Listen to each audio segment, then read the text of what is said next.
And we're live.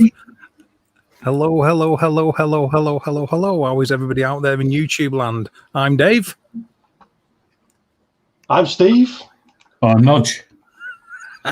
That's about as professional as you're going to get it. I hope everybody's okay. I'll just quickly, just quickly check the chat, see who we've got. Hello, everybody, and thank you very much for joining. Appreciate you all coming in.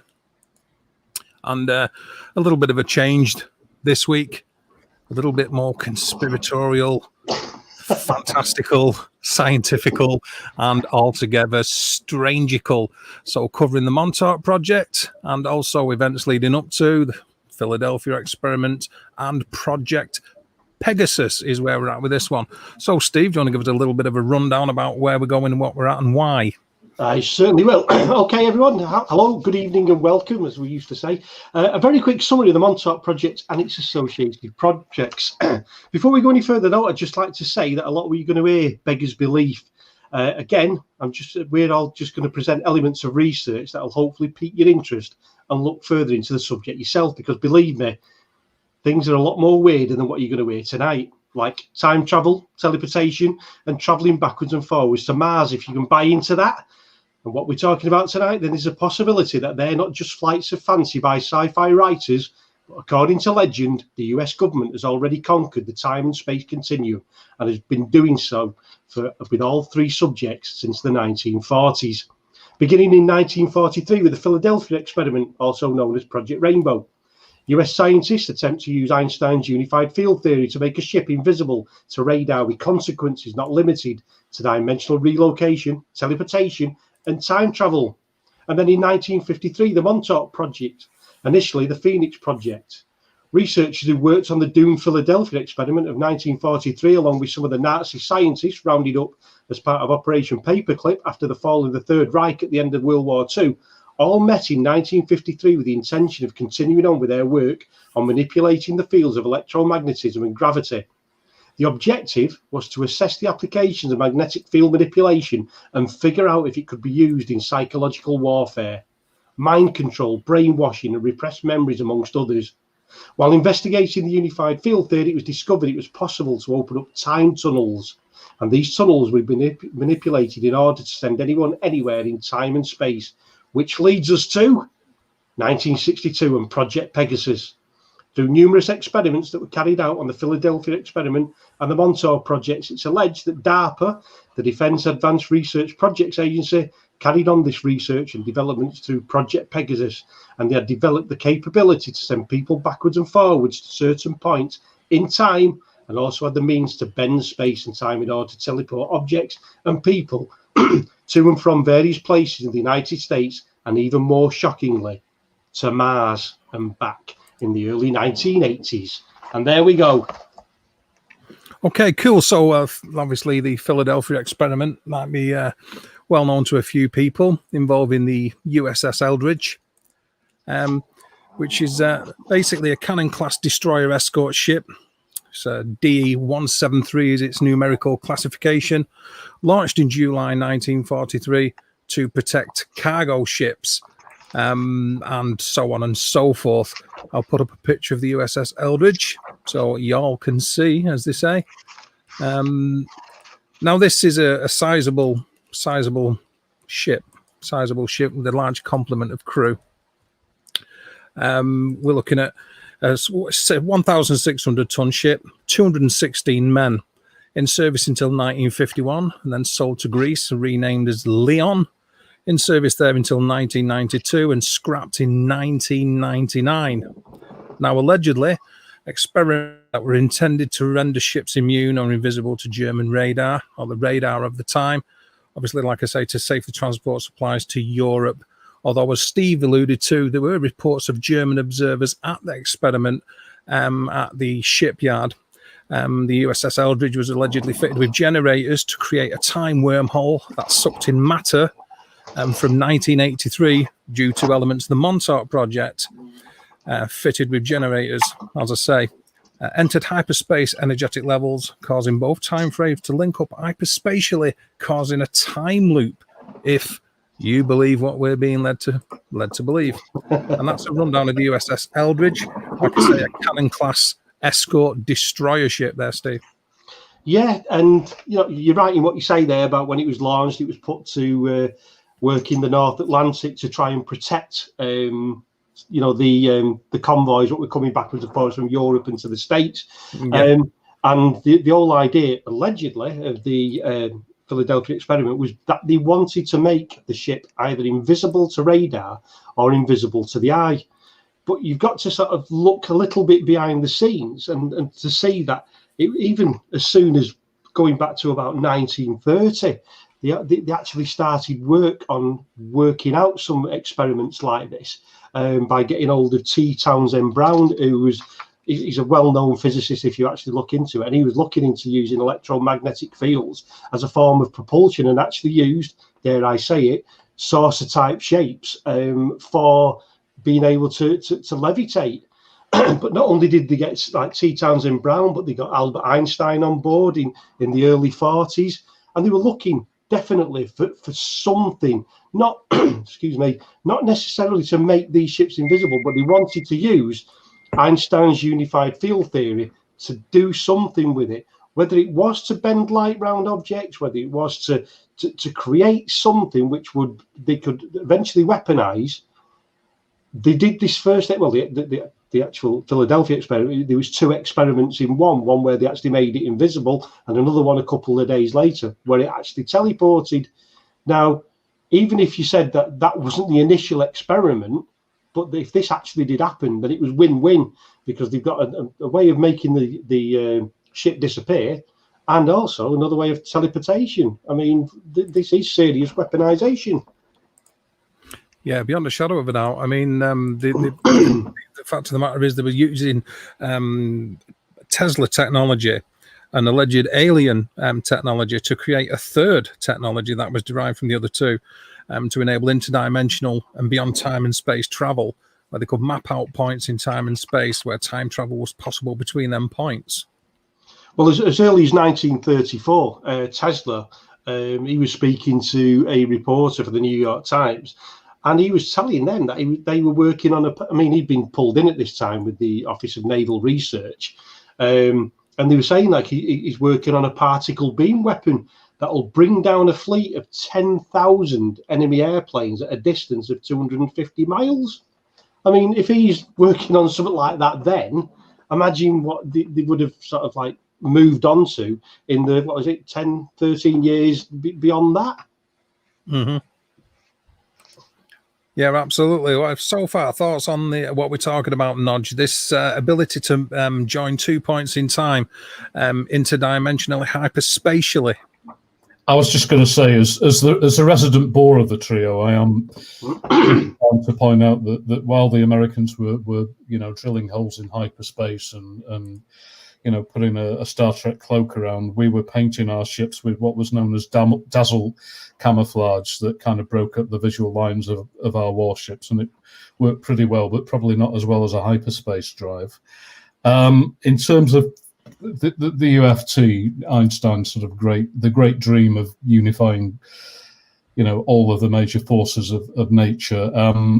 I've really never tried to connect it with warp drives or time travel or that sort of thing. It's not really what the theory was about, but I know that they try to sort of connect one thing to another, and there are certainly some intriguing elements to all of this. What I find entirely fascinating about Montauk is the sheer range of ideas and things that were done that are connected with it and the site, and also with the Eldridge and all that stuff. Yeah, there was a good amount of personnel associated with both projects that cross over, especially a couple that come to mind, Steve, that you're well aware of, that will live in infamy regarding, obviously, the Montauk Project and the Philadelphia experiment, and that will come in the list of personnel that you've got covered there. When do you want to go through that? Would you like to go through that, or should you want to? Excuse me, it's entirely up to you. I mean, we can cover a little bit more, a little bit of each other subjects, and then perhaps people will then sort of see where we're going with it. Absolutely, you know what I mean. But one of the ones which I must say though, which seem to crop up a lot, And I know this is going to sound daft, but again, this doesn't, whatever we're bringing out doesn't necessarily say that we have a belief in this. We're just bringing this to you to listen to. But one of the things that I did find in the research is that some people were saying that Nikloai Tesla, who was supposed to have died in 1943, there's a conspiracy theory to say that he didn't, and he was actually one of the people who brought around the Montauk Project in the early 50s. And he was actually one who was in charge of the project then. So again, like you say, there is a crossover there, and also with like von Neumann, who was he was included in some of the work.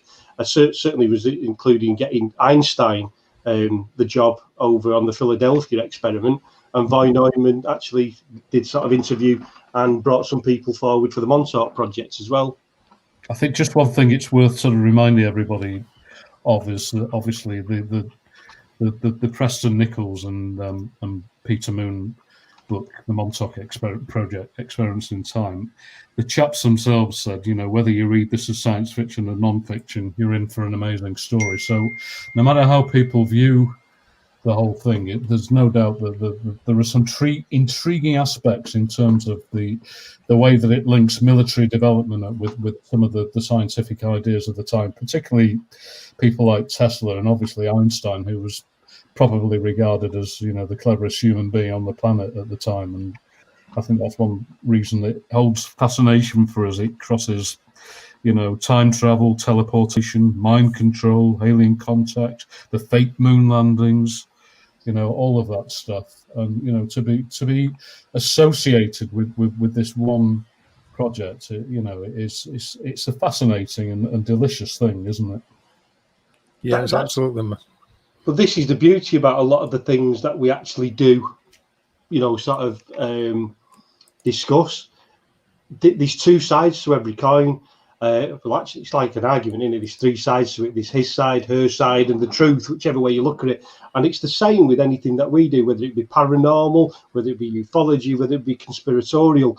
At the end of the day, you can be presented with as much evidence from either side as you want, but then it's up to you to make your mind up about it. The only difference is always listen to the different sides. Don't just listen to one. You know, the mind's like a parachute. If it's open, then, you know, it's going to give you a lot better thing. Yeah, I think he's for those who don't know, it's obviously worth going over the facts of what actually happened to the USS Eldridge during the Philadelphia experiment and its transportation from 1943 into 1983 by these alleged field generators. That was technology that had been put forward by Tesla and alleged alien technology combined into a third. And the results of that, quite frankly, you know, not just on the personnel, but later on regarding research conducted on the Montauk Project, on thought transferers, on portals, on vortexes and wormholes.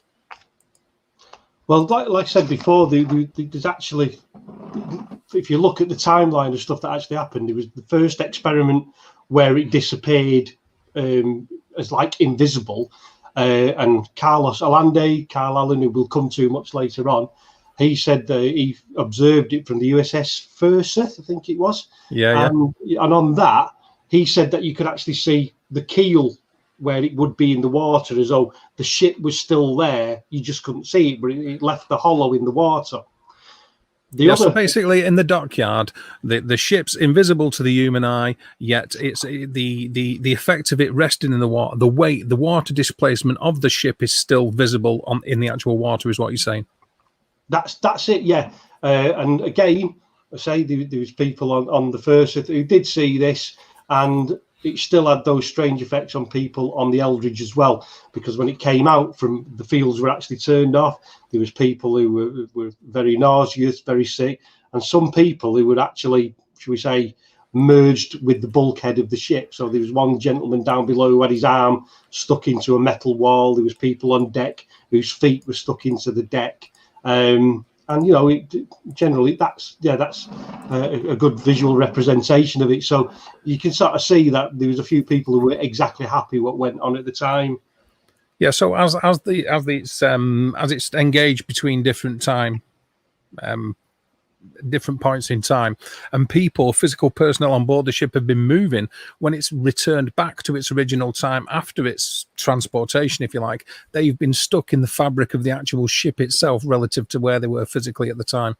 Yeah, it's the way that it was described in some of the things that I read. It was like interdimensional, that they become disparate from our present dimension, and for those brief seconds, the ship and the people existed outside the normal framework of reality, and by moving, instead of, they say that most of the people who were like in shock and stayed where they were the ones that were safe, but the others who sort of like freaked out and did a runner, they were the ones that were caught up in the ship when it came back into reality. So they'd moved, whereas the ship hadn't, and then when it became solid, they became part of the actual bulkheads of the ship. Yeah, they become part of the fabric of the actual physical shape of the ship. Like you say, stuck in bulkheads, mid movement, and obviously many personnel were lost. As I say before, there was a full complement of 201 men and 15 officers. So has there, to your knowledge, been an actual a report or rundown of casualties? It's one of those, isn't it? You turn around and you say, like, well, why is there no casualties reported or anything like that? It's like, oh, well, it's covered up, isn't it? They don't want people to know. That's why you don't find the lists. And then you hear of the other stories about the people who turned up in the bar on the dockside, who was saying that they'd been on this ship that had disappeared, and then a fight broke out because people were saying, oh, you can't be talking about that. It's a secret project. And they phoned the police, and the police turned up to, do something with the brawl. And the two guys who were originally supposed to have started this fight, although people said that when they appeared, that they appeared in a place where they couldn't really have come from, because where they were stood, there wasn't a room there or a toilet or anything like that they could have walked out of. And it was the same when they disappeared. There was no way they could have gone out through the door. They just literally winked out of existence. Yeah, that's all. Just disappeared off the face of the planet, disappeared out of dimension and time. Nodge, what are your thoughts on that briefly? Like the people being stuck in bulkheads, physically becoming part of the ship due to the shift caused by these generators. It's interesting, Dave, because there's a real connection here. I mean, at the time, quantum mechanics was in its real infancy, and Einstein himself very famously said that he disliked the probabilistic elements of quantum theory. His famous phrase was, God does not play dice. God doesn't play dice with the universe. But one of the things about quantum theory, which of course, people have been trying to marry together with classical physics that deals with, the very big and the very fast, is that there have been some studies done in, I think it's Holland, where they've been looking at the possibility of teleportation, because it is allowed for in some of the theories of quantum mechanics. Now they've done this on the they think on the subatomic scale, so it is certainly theoretically possible that such a thing is possible. Now, if you think about the way that matter is normally transported across time and space, that it's a question of mass and the exchange of matter and energy, and which is basically what they were trying to do with the Philadelphia experiment. It must be remembered that what we call mass is in fact mostly energy, because really the two things are interchangeable, and most matter is 99.999% empty anyway. So with the application of the right sort of energy in the right way, who knows? Okay, so we got with mass being energy, we got the USS Eldridge entering hyperspace energetic levels allegedly, which has caused the time frames of 1943 and 1983 to link up hyperspatially, causing a time loop. Is a basic rundown of what's supposed to have happened. And that being the case, where are we from there now, Steve? It's gone to 1983. It's been visualized in 1983 and seen. Well, like you say, it disappeared where it was. They've seen it back in the dockyard where it shouldn't have been, but it was, and then it back to where it should have been. Now, I don't know whether I may be wrong on this, but they call it an Einstein-Rosen bridge, where you connect the 2 points in time together, which again was postulated by Einstein and his partner Rosen many years earlier. Now, this will lead us up to the Al Bielek story shortly, where him and his brother before he was Al Bielek. Believe me, it is confusing. You've got to really get your head into a certain mindset to do this. But apparently, Steve, it's just worth pointing out to everybody that they will probably commonly know the Einstein-Rosen bridge, which is a sort of concept in experimental and particle physics. They'll probably know it as a wormhole. Yeah, well, yeah, a wormhole. I was just trying to tie in Einstein with it being on the ship there. But we have like Duncan Cameron and Ed Cameron, who at that point jumped off the ship and ended up in the time stream. Now, like I say, when we talk a little bit further on in regards of Ed Cameron, Al Bielek, things will start to hopefully seem a little bit clearer, though I really do doubt it. But I think that is what you're alluding to about the 1980s, because that was where they were supposed to have visited to. Yeah, they ended up at Camp Montauk in 1983 because, like you say, they jumped off the ship and through this wormhole. A wormhole is ostensibly then is what connects 2 points in the same reality, as opposed to a vortex connecting 2 points in different realities. So it's swapping, it's changing between time but remaining inside the same reality. Whereas the Montauk Project dealt with different realities also. Yes, the Montauk Project, which sort of like carried on the initial experiments which the Philadelphia experiment was doing, they did start doing things like we said, discussed before, about the time tunnels and about teleportation. And they also sort of used people. I mean, I noticed on chat before they were going on about the film The Man Who Stared at Goats, which was basically a film about remote viewing and stuff like that. But they were using remote viewers to help get coordinates where they could use these teleportation devices and the time tunnels to drop people in space and time. Because you've got to remember, one of the things which they know, I mean, when we talk about time tunnels, you probably remember the old 1960s with Allen TV series, where the two guys who jumped through that like black and white tunnel, and they spun through the spatial time thing, and out they come, rolled over a bit, cleaned off the dirt off the suit and the old roll neck sweater, had a scrap with a few people, and jumped off again.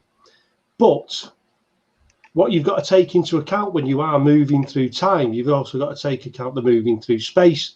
So if you were leaving your house tomorrow in a time travel experiment and you wanted to go to France in 1800, you would have to take into account of how far through space you've actually moved as well. Because otherwise, if you go back to the point where you've left, the Earth wouldn't even be there. So you'd appear literally choking to death in space. So you have to take in basically celestial mechanics in regards of the planet where it should have been at that point in time and space as well. So that's why they use the remote viewers, because they can pull space-time coordinates out of the air. Anything you want to add to that, Nodge? Yeah, I was just going to say, Dave, I mean, is it worth throwing in a bit of physics geekery here? Yeah, absolutely.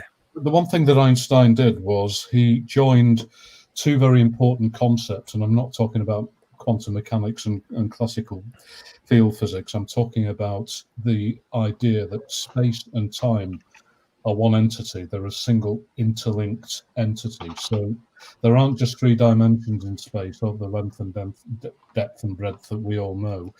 The idea of space and time is one of the reasons that Einstein postulated that the speed of light was, in fact, the speed limit of the universe was, in fact, that the faster you try to go, the less that you move in time. So a photon, for example, has no reference in time, because it's in essence, time stands still for it because it travels close to the speed of light or at the speed of light.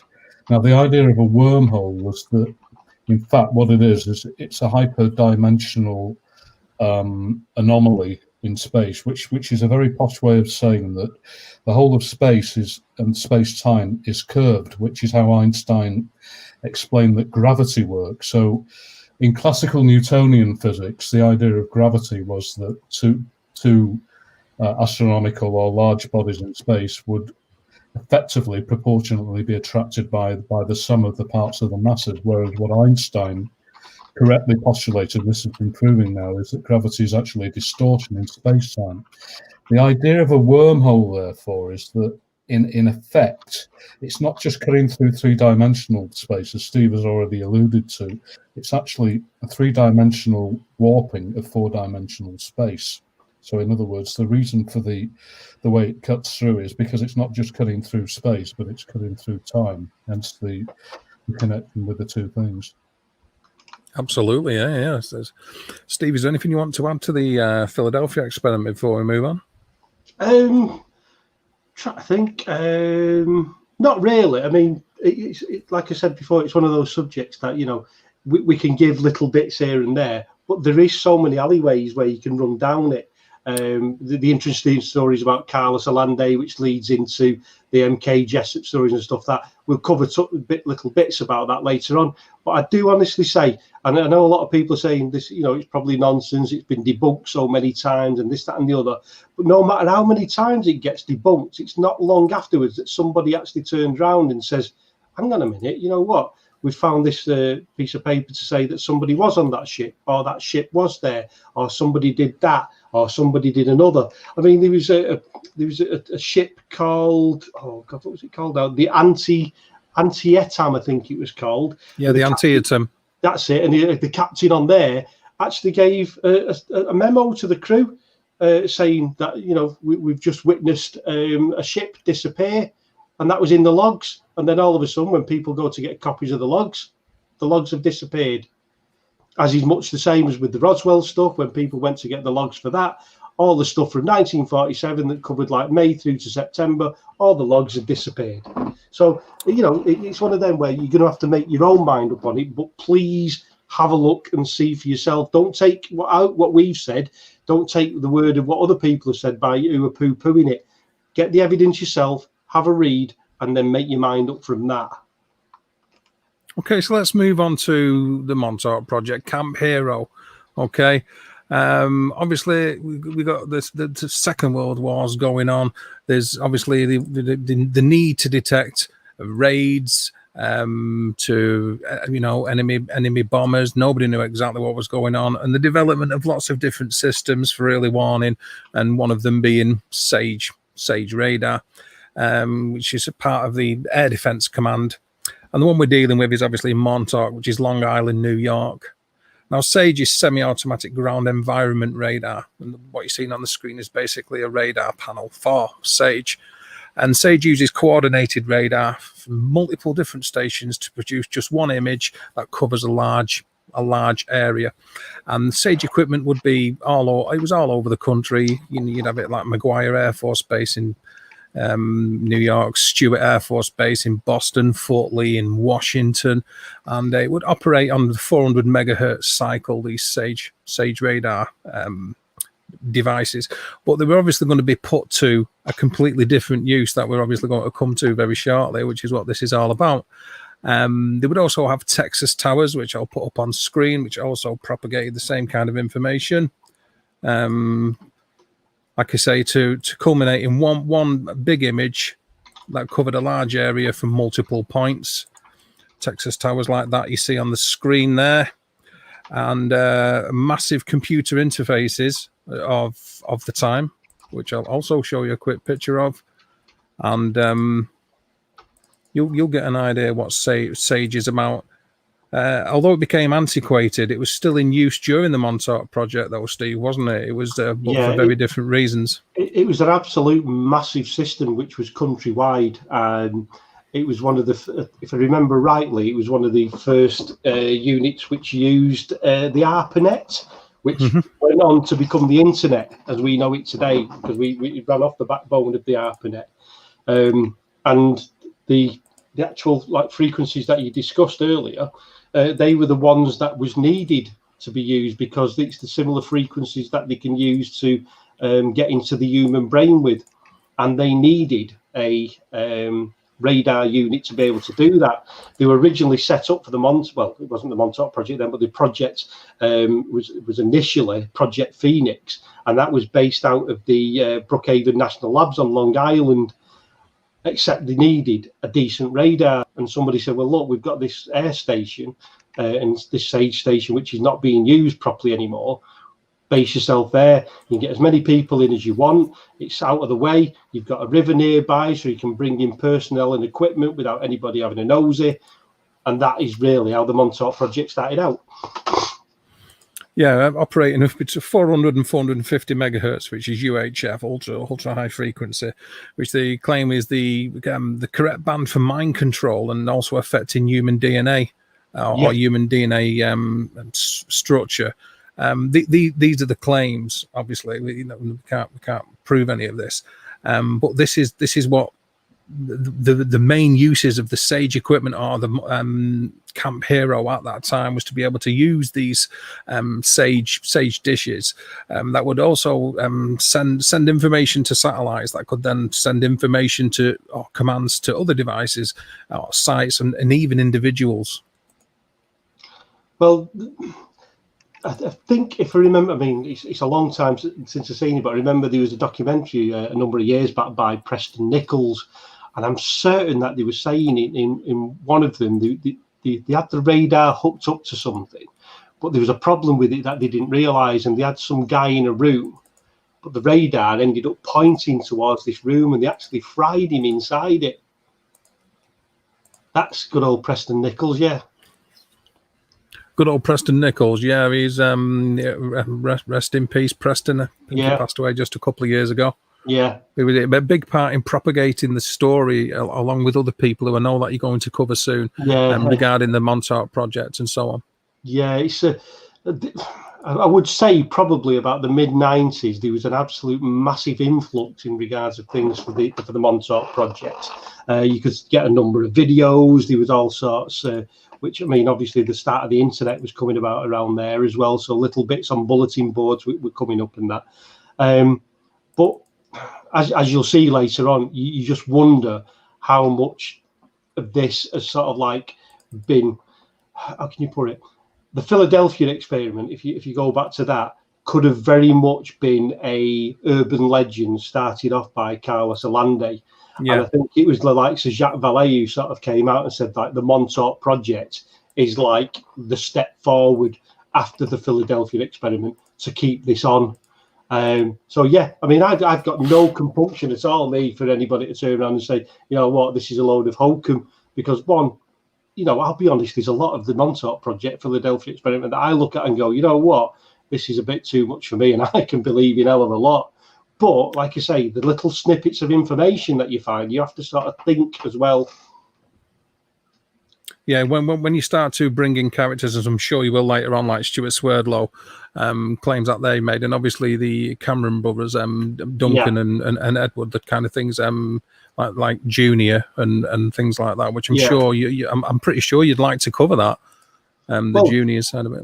Well, like I say, I think this is something that we will have to bounce around between us, because if you start going in one side of it, like I say, it can just sort of like drag out, and I don't want to be sort of like, you know, dragging stuff out. So I think it's going to be a bang, bang, bang thing, this. Yeah, absolutely. Like I say, you know your bits, I know my bits, Nodge knows some of it as well. So it really is. But again, it's a fascinating tale, and that's the beauty of the paranormal. I mean, we were listening to the Spirit Box conversations the other night, and there's so much to it. You know, the little bits here and there, and the same with ufology and the same with conspiracies. You can take some of it with a pinch of salt, but if you start looking at the other stuff, like we did that one the other year on Tachyon Radio about 9/11. Yeah. I mean, come on, you know, you look at that with an objective kind of view, and you know, you're only left with the one story out of it, that not all the nonsense that the media and the governments give you, but the real truth. I think the fact is obviously the people that watch this and the people that are in chat come from a very mixed audience, and different things, different backgrounds that they might be into, different opinions and beliefs and attitudes, outlooks towards both the paranormal, ufology, but there is crossover elements between them all, and I think everybody reaches a common ground in that, something that's interesting, thought-provoking, and that makes you want to question what you're actually being told is true is the biggest driving element and more important than giving anything a label, whether you consider it being spirits, whether you consider it being alien life forms, whether you can, it's that what the government are or are not doing. And there's a massive crossover there. And that's always going to provide some kind of basis for the want or the pursuit of knowledge within anybody. But people within the paranormal and within ufology and with conspiratorial theorists, if you like, are even more sort of vehement about wanting to find that kind of information out. Definitely, most definitely. I mean, I'm quite lucky the fact that I've got, you know, like a foot in every part of it. I study the paranormal, I study ufology, I study the conspiracy side of stuff, and the beauty of all of it is you'll often find, like you say, a bit crosses into the other. I remember in the 70s investigating a lot of stuff, and you'd often find that after a close UFO sighting or a possible abduction sequence, that you would find that those people would start finding things happening in the house, like poltergeist activity, haunting activity. And then, of course, you look to the other side of it, and then, you know, you try to get the details of it, and there's that conspiratorial cover-up as well. So literally everything happens. And this is where, you know, sometimes I get a little bit picked off when people sort of start pointing the finger and say, that's rubbish. And it's like, well, hang on a minute. You believe this side of it, but not that side of it. And you can't do that. You've got to have, if you've got an open mind for one part of it, then you've got to look at all of it as well. Yeah, that's a mantra I sort of adopt myself, if I'm completely honest. I think it's as you said before, you know, you should treat your mind like a parachute because it works best when it's open. Yeah. So to take it forward, we're in 1983. We may as well bring in a couple of the characters that are big in this story anyway, and that are obviously loop back to the Philadelphia experiment for obvious reasons, and that's the infamous Cameron brothers, Duncan and Edward, aka Al Bielek. So thoughts on them. We can bring up pick up a couple of pictures about them and take it from there, because there's lots to be said about these guys, I'm sure. Okay, just 1 second. I need to find my notes. So I'm getting old, so most of my brain's worn away. Okay, so let's have a look at Duncan. This picture that I'm going to show now is Duncan Cameron. Obviously a little bit later in life, he went through all sorts of things that we are going to cover. Yeah. Duncan here, brother of Edward, but Duncan pretty much soul transposed into the sibling of Al Bielek, because he wanted to meet up with his brother, as I'm sort of like led to believe. So he's sort of like a vessel for the soul of Duncan Cameron. I know, and this is where things start spiraling out of control when we start going to this point, because people do sort of look at it and go, oh my God, what's going on here? But yeah, basically right there, as we'll find out, Al Bielek became another child, and so did Duncan Cameron. If I remember, let me think, what did they call it? A time lock or something, wasn't it? That he was lost to this time lock, and for every hour that passed, he began to age 1 year. So they had to do something by doing that. They put his soul into the body of another child, and like you say, that gave Al Bielek his brother, wasn't it? And it was so Al Bielek's watched the film The Philadelphia Experiment, basically, hasn't he? And he's seen it and thought that he was actually there. And then through various forms and hypnosis, I suppose, I'm not entirely sure about that, I'll be honest, but became aware, as far as he's concerned, that his real identity is actually Ed Cameron, and that he worked in the Philadelphia Experiment with Duncan Cameron when they were in the mid-20s. And that eventually the military de-aged him, mind-wiped him, and forced to live out the rest of his life as Al Bielek. In the 1960s, he convinced his father to have another child so they could transport Duncan's consciousness from 1983 into 1963, the sibling, and they called it the walking soul, I believe. Which is quite odd, because I mean, how many years of, you know, I mean, you've done your paranormal side as well, that you've heard of walk-ins, you know, where spirits come in, take over and that. So what's buying into what and where, if you understand what I mean? Which it's odd in itself, because like you say, Al Bielek, it was supposed to have watched, you know, that film, the Philadelphia Experiment, and it was like, oh, I remember this. So when you look at that, some of the actual timelines that he's sort of discussing don't actually add up. But he's so much of a very odd character, is Al Bielek. I mean, he was, as a kid, he was an absolute genius, but he was also a loner at school. And So they're saying, sorry. I was just going to say that's Al Bielek on the screen there. For those who don't know, I'm sure you've already guessed that, people. Yeah, but he's, like I say, he's just so strange.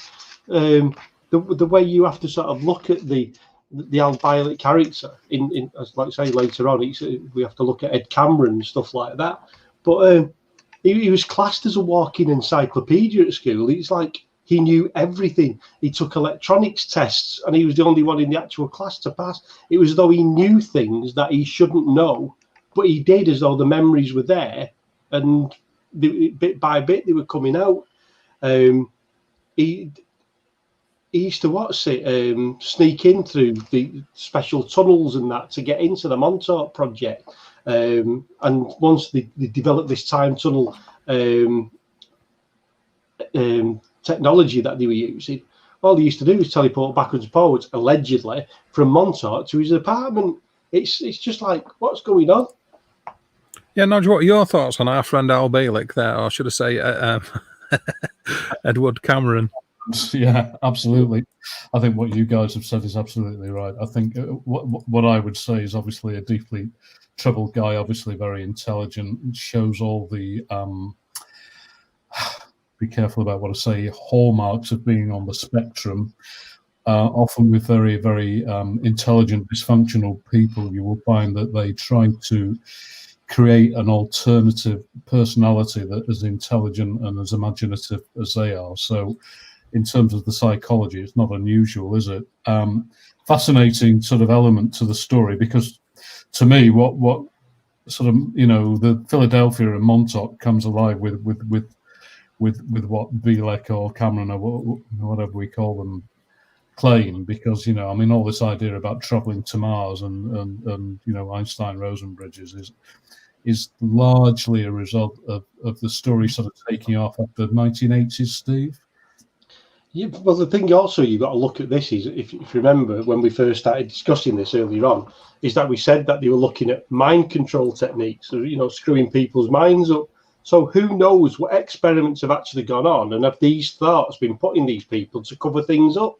And that was definitely happening. There's no doubt that, the Cold War was around the time of 1948 when Montauk itself was a very important strategic installation for both the US Navy and the military, and also the Coast Guard there. They just called it the US military reservation because it was strategically considered one of the key points at which U-boats and the Russians would attack. And I think what you see here is a sort of conflagration of factors that make the place, a really important site, if you like, to the United States. So I think when you hear about Bielek and all this stuff, I think what you're in fact getting is an acknowledgement that Montauk itself was a very, very important installation for the United States.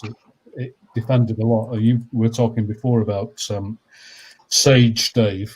Sage was one of the great Cold War monuments, if you like, because anybody that's seen Dr. Strangelove will know exactly what everybody's thinking about when they think about an evil supercomputer trying to either ward off or advance the apocalypse. So to me, I find that the fact that they made so much of it, if you like, fascinating, because there's no doubt that Montauk itself was an incredibly important place. Yeah, beyond a shadow of a doubt. So we've got the Montauk Project, which is running various experiments. Yeah, it's got various experiments using various technologies, and lots of people. Yeah, go on. Absolutely, of course you can. Coincidence is often the bedfellow of conspiracy, and Project MK Ultra, which is obviously the mind control program, which everybody knows now existed. It's not a nonsense or anything like that. But that began in the same year as the Montauk Project in 1953, which part of its obviously remit was for mind control experiments. So perhaps that's something that you should take into account as well. Like I say, just coincidental, conspiratorial. I don't know. No. I mean, it's John von Neumann was a big part in that with instigating the crossover of different instrumentation for it. Coupling radio technology with high power computers to allegedly interface people's minds to machines, which enable people's thoughts to be picked up by what they call the esoteric crystallized radio equipment and then stored into computers to create a mind reader machine. And the installation at Camp Hero and using the Sage equipment was all part of that instrumentation to do exactly the point you've just made. Well, I mean, if you want to take one, I know it's slightly off topic, but I mean, it's like, I don't know if you've heard about the talking rocks. That's something else which seems to have appeared to have come out of this kind of technology. And basically what they were able to do was get a crystalline rock, and then by using computers hooked up to it and that, they could think the thought of, say, hello, and then they would resonate a frequency with that rock, and it would say hello back. And a similar thing is what they've done or allegedly what they've done, is they put crystals in, like, governmental rooms where they do meetings and stuff like that. So all they do afterwards is get the crystal and take it back out, hook it up to the computer, and it will play back what was said in those meetings. Mm-hmm. Dave, it's also just worth mentioning, in fact, that a lot of this stuff, I mean, mind control was a very important part of the Cold War because of the use of hallucinogenic drugs and that sort of thing.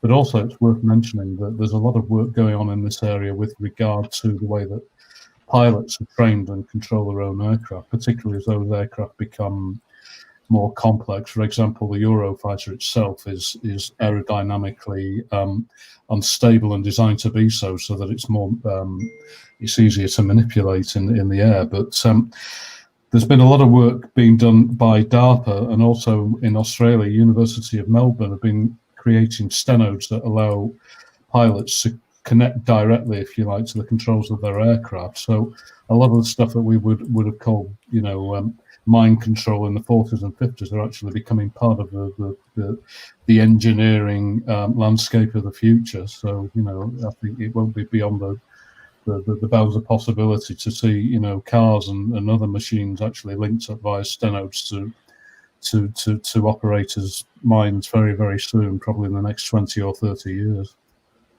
So we've got between 1960 and 1970, the Silver Mind Control Program, which enlisted 300,000 male boys, one of which is in our list of characters, if you like, allegedly because female energy absorbs and male energy projects outwardly, and mass male energy can be used to burst transmission or download to facilitate certain things, whether it's transportation, manipulation, thought transference, so on and so forth.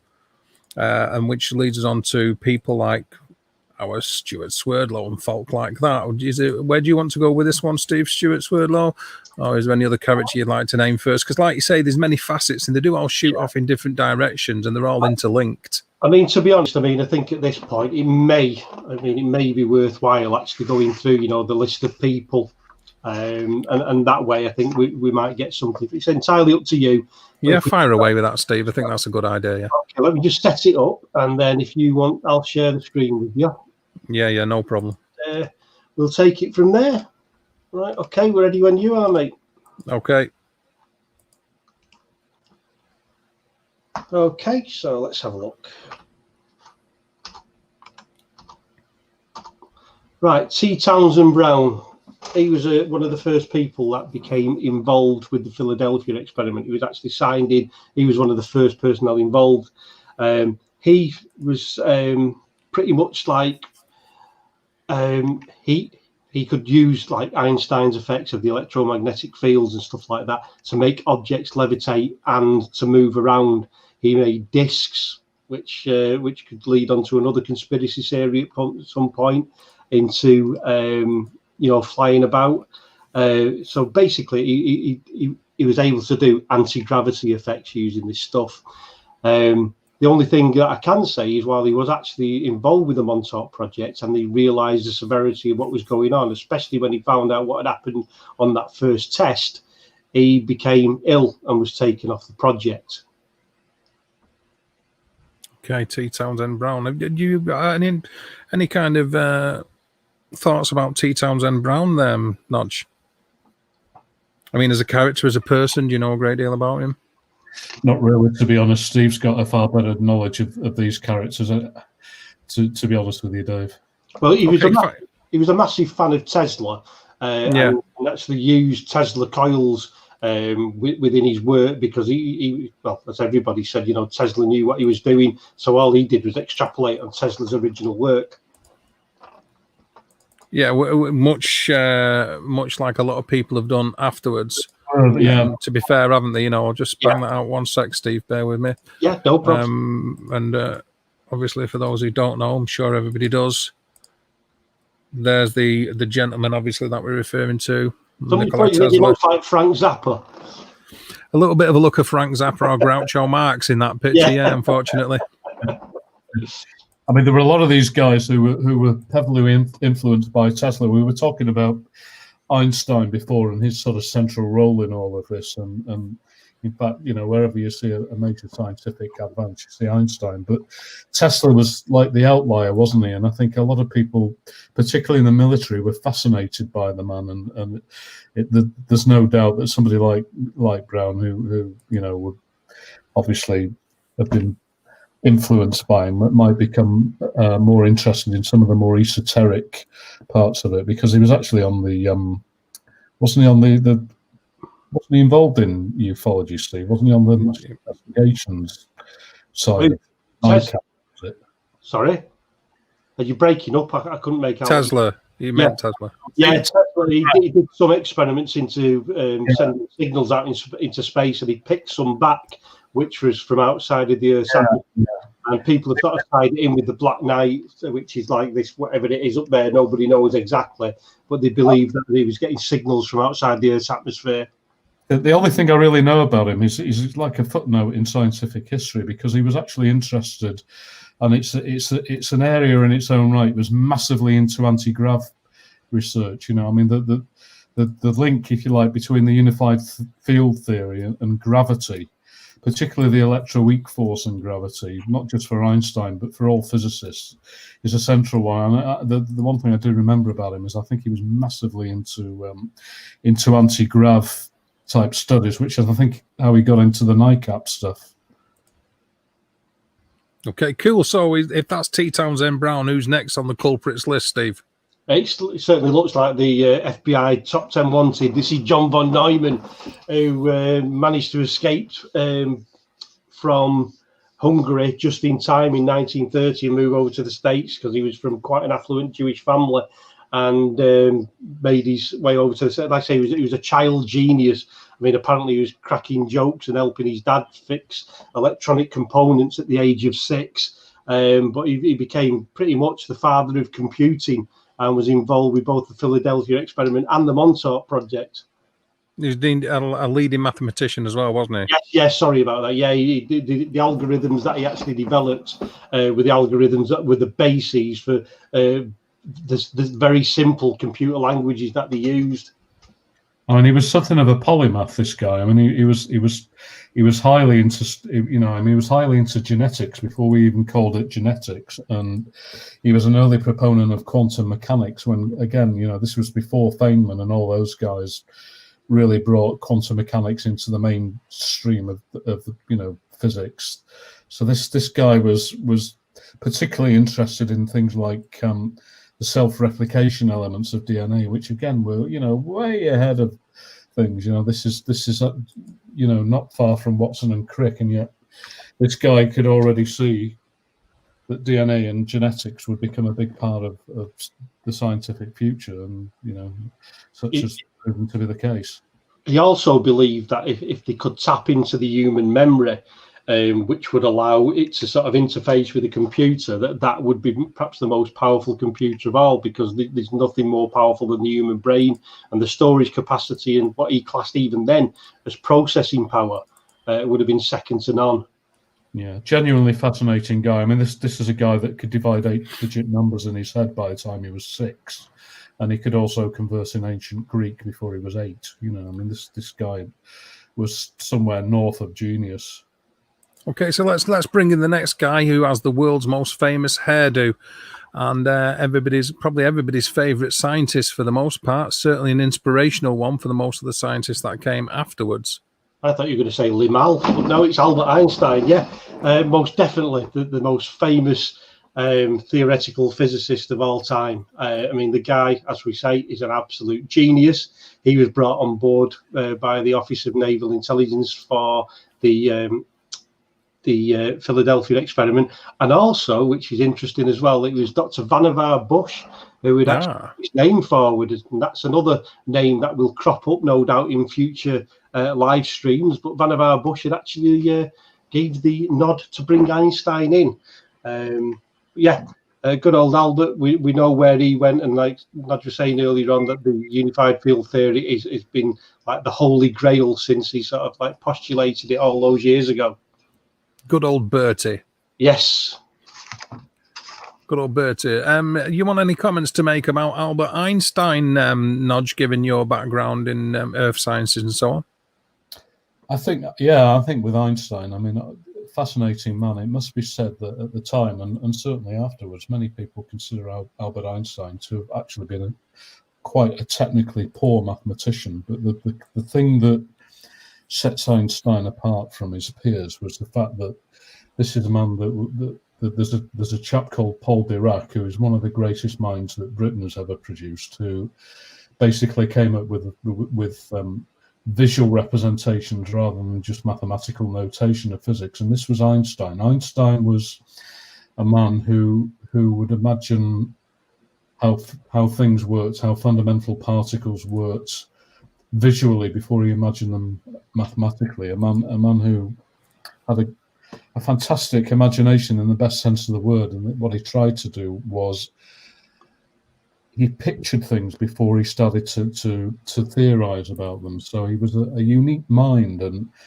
for me, it's not just what Einstein says about science. It's what Einstein, if anybody has read some of Einstein's quotes, what he says about the general world, you know that this was a man whose wisdom went well beyond the natural sciences.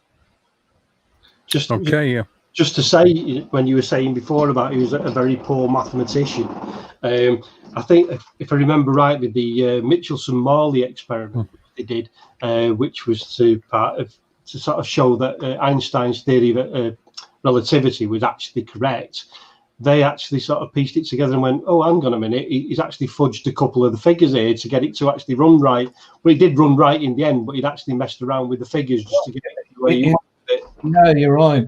In general, in special relativity, I mean, Einstein couldn't actually, when he met Hubble, the pieces came together, but Einstein didn't believe the ramifications of his own theories, particularly when it came to general relativity, which actually predicted that you could trace the universe back to a single origin point. Now, he put in a piece of fallacious mathematics into the theory called the cosmological constant, because quite frankly, he couldn't actually allow for the fact that the universe was expanding. This was too radical even for him, and he couldn't actually take what his own theories were predicting. It was only when he met Edwin Hubble, and Hubble pointed out to him that, you know, the evidence of the microwave radiation showed that the universe was and continues to expand very rapidly, that his theories were actually right. And he called the cosmological constant the biggest mistake of his career.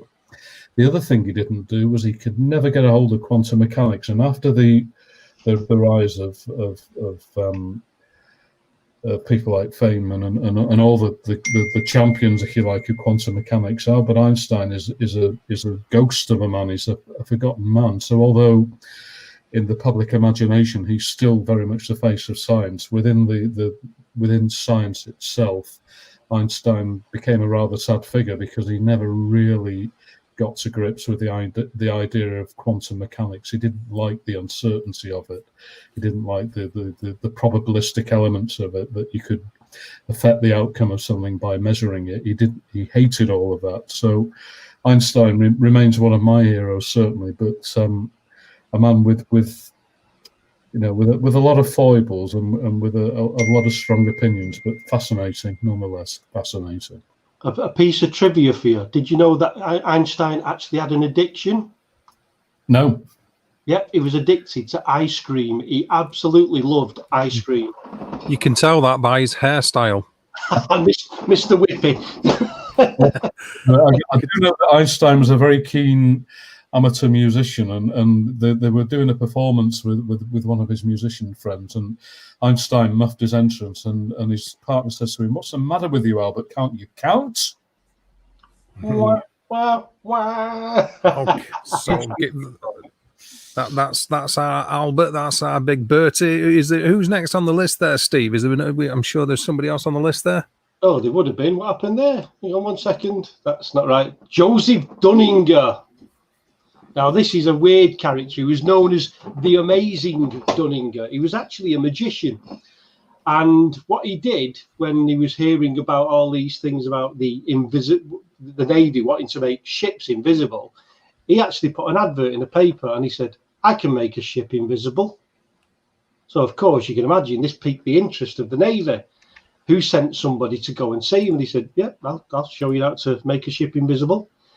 And took him to this apartment, and he brought out a picture of a ship and did a little bit of jiggery pokery with the cloth and this, that, and the other, and the ship disappeared. What a way of getting some cheap publicity for yourself. But by the same token, he did actually say there are ways that you could use manipulation of things to create invisibility, and the American Navy took him seriously. But no, Joseph Dunninger was actually a magician, and he got himself a lot of cheap publicity by making a photo of a ship disappear. Would you describe him, Steve, as sort of like a Derren Brown character? Because Derren Brown is quite famous, isn't he, for doing all the things that people that he sort of debunks claim to do. He was quite a well-known debunker of sort of fake mediums and that. Yeah, sort of... he did that hell of a lot, because I mean, if there's one thing that magicians don't like to do, is to see people getting like jibbed for whatever. I mean, magicians, yeah, they'll have you wondering and scratching your heads for how long, saying how have you done that? But they don't like people being taken for money, or somebody sits there in a room knocking on a table saying that spirits are coming. Also, Derren Brown didn't look like Norris from Coronation Street. He does. It's true. I did read in his biography that he was considered one of the most proficient mentalists of all time. I thought I've never heard of them. I think the only one beyond him was Kreskin, if I remember. The amazing Kreskin, yeah. Okay, so is he the last culprit on the list? Well, let me just double check for you. Oh, there we go. There we go. There he is. There's a man himself. We have to tie these in together. Can I also bring in Mr. Jessup? So if we look at these two, unfortunately, there is a little tie to the pair of them. Carlos Miguel Allende, Colonel Carlos Miguel Cristofero Allende, or as he wrote when he tried to contact good old Werner von Braun in a letter, he called himself Dr. Carl Meredith Allenstein. Actually, he was just simply Carl Meredith Allen, who had this penchant for fantasizing, and he always wanted to write a book, but he couldn't. So what he would do was get people's books and then put little notes or underline stuff to say, this is right, or you could have done this better, or this needs to do this and needs to do that. He, for most of his life, annotated books. This becomes a problem because Carl Allen was one of the ones who was on the USS Forsyth, which allegedly saw the Eldridge disappear. Now, Dr. Maurice K. Jessup wasn't technically a doctor. He was a car part salesman who'd got a doctorate in archaeology, which hadn't quite gone through. He was also a astronomer and a part-time scientist, and he wrote a book on UFOs called The Case for the UFO. Now, what's the connection there, you may add? Well, not a lot at first, until Carl Meredith Allen decides that, I'll tell you what, let me have a look at this. And he gets the book of Maurice Jessup and writes as three people. I think there was a Mr. B, Jem, and another one whose name escapes me. And basically, they were making all these annotations in it saying, this happened, that happened. No, that's not right. You do this. You need to have a look at this. You need to have a look at that. And of course, by the time Maurice Jessup got hold of it, that was a story in itself, because there was a publishing house called Vero. And what had happened was they were bringing out, they brought the book out, and then somebody had sent a copy of that book to I think it was the FBI or the Office of Naval Intelligence, in a cover saying Happy Easter. And the Vero book was basically a reprint of Maurice Jessup's book, saying inside it about the Philadelphia experiment. Now, of course, the higher ups of the intelligence agency were a bit miffed and wanted to know what was going on. And they actually got hold of Maurice Jessup as well and said, what's going on here? And Maurice Jessup had also received letters off Carlos Allende saying, oh, look, this has happened and that's happened. Now, poor old Maurice Jessup wasn't in the best. Stick him up, Steve. Stick a picture of Maurice Jessup up. I'm fed up of looking at Woody Allen. Woody Woodpecker. Now, Maurice Jessup, he was found dead under strange circumstances. Tough life, wasn't it? Station wagon in Dade County Park in Florida. Now, from what I can gather and from what a lot has been read, on the day that he left the house, he took a briefcase with him which had notes regarding the Philadelphia experiment and also stuff regarding the UFOs. When they found him, there was no sign of the briefcase. There's also rumours to say that he didn't actually die in the park, that it looks like there's a possibility he may have died at home and then was driven to the park, which brings us to these three characters. Ivan T. Sanderson, cryptozoologist and also the guy who did the initial calculations on the Kecksburg crash. J. Manson Valentine, who was a friend of Maurice Jessup's, and Long John Nebel, who was not only a Ryan Reynolds impersonator, but he seemed to be he was a well-respected radio talk show host. Now, these three gentlemen here, Ivan T. Sanderson, Maurice Jessup sent him a copy of his book and some notes and said, if anything happens to me, I want you to keep these. J. Manson Valentine, he was most upset because he could see Maurice K. Jessup. He was going further and further down in his mood, and he was worried for his safety, and actually tried to invite him out to dinner and said, look, can you and your missus come to the house? Let's just have a chat of this, that and the other.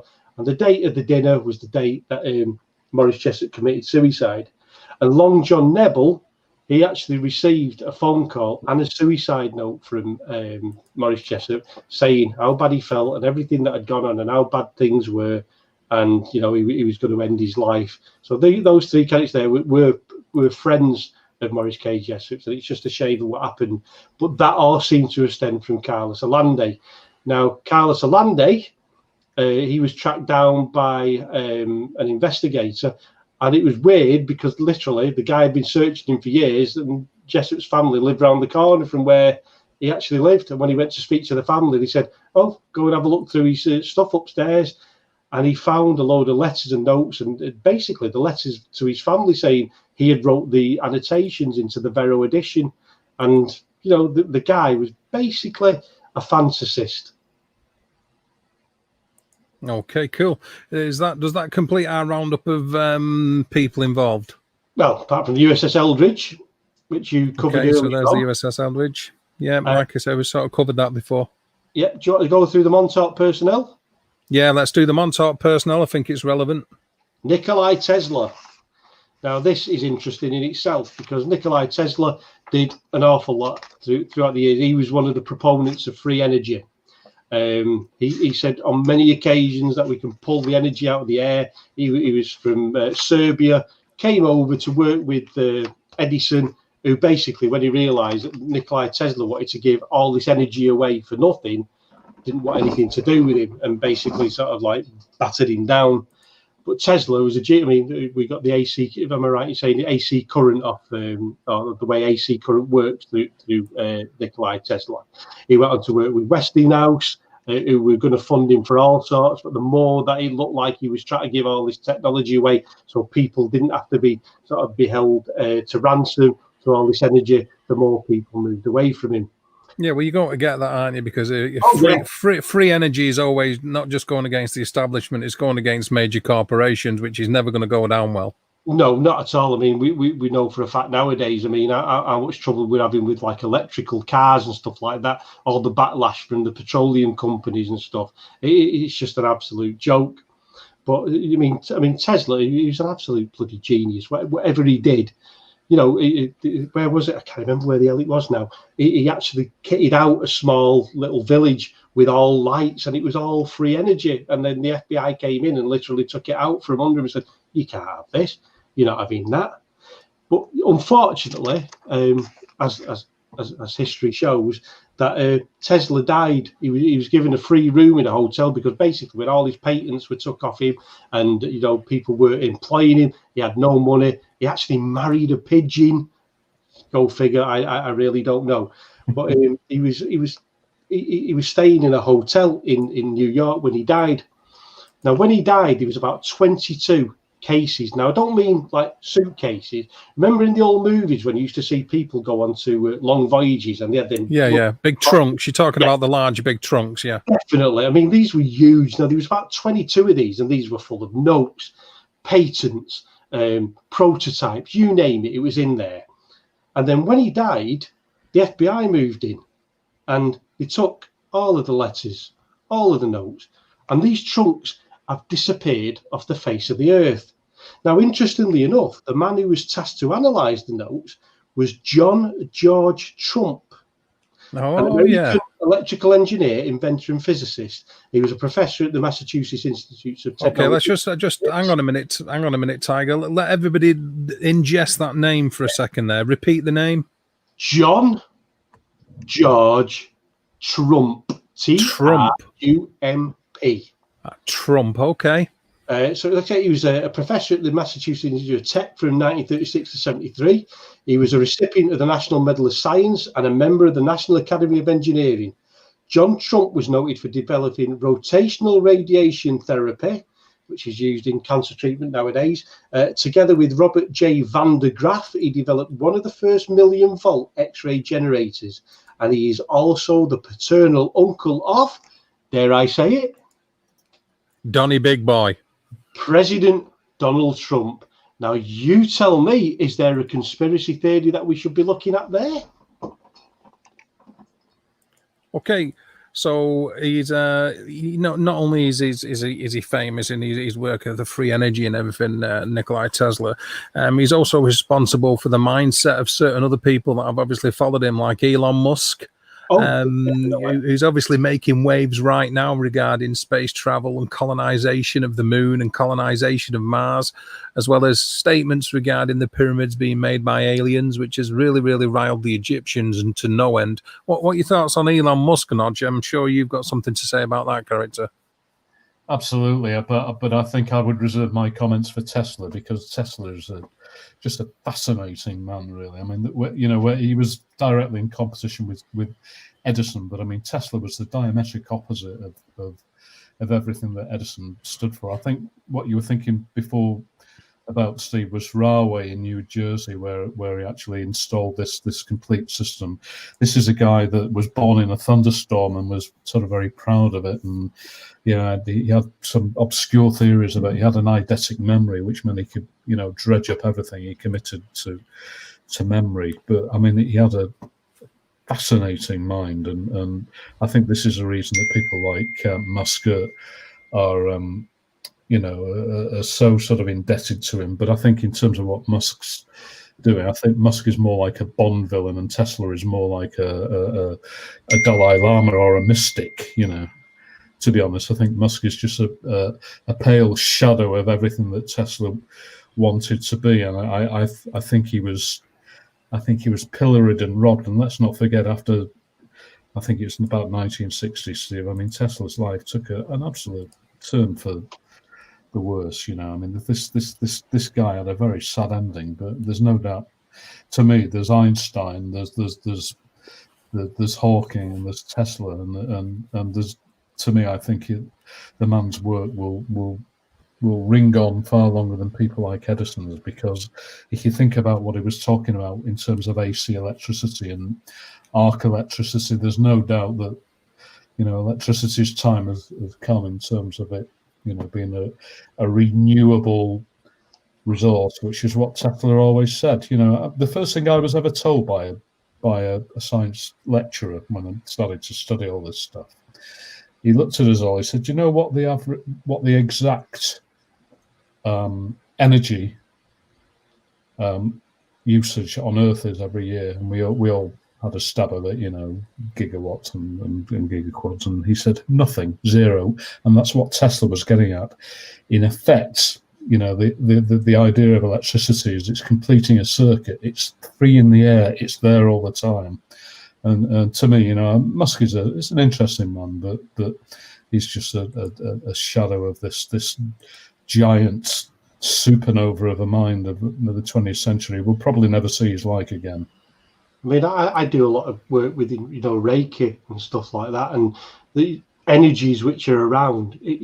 This is exactly what Tesla was saying. You can feel the energy, you can sense the energy, and well, I don't know if anybody knows, but there's actually a film out at the moment. They've just done a film about Tesla, so if you get a chance, have a watch of it, because the guy was just a bloody genius. Simple as that. Okay, cool. So sorry, Nodge, go on.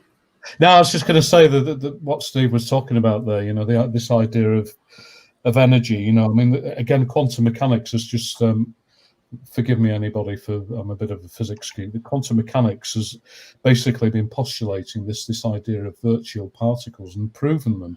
And it's the idea of something from nothing. These particles just pop up out of nowhere, and then as long as they pay back the energy that they take out of the universe, they get absorbed back into the quantum fields. But this idea of energy being everywhere is very much at the center of what Tesla was trying to say, but it's also very much at the forefront of what we now understand to be the studies of things like dark energy and dark matter.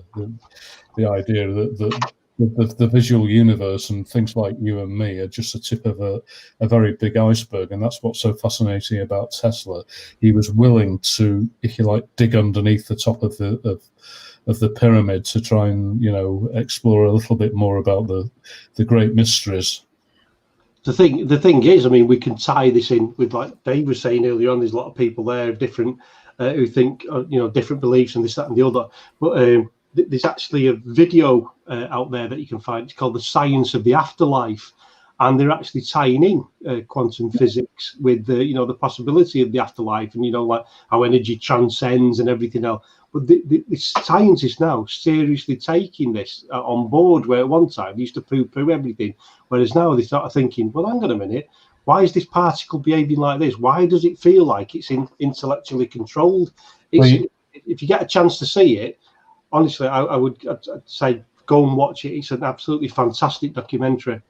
You've hit on something interesting there, Steve, because there's a link, if you like, between quantum computing and the way the actual brain works. The brain doesn't actually work like a linear adding machine, and neither does the human body. It stores energy in very strange and very random ways, and this is the way quantum computing works, insofar that information, if you like, can exist in several states, but the idea is that you can imprint patterns of energy that you might call a personality or a memory at any level. I mean, at any level. I mean, quantum mechanics deals with a very, very, very small, you're talking about, you know, trillionths of a millimeter and trillionths of a nanometer. Well, that's it, isn't it? I mean, quanta, what is a quanta? It's a packet of energy. It's only a small amount of energy.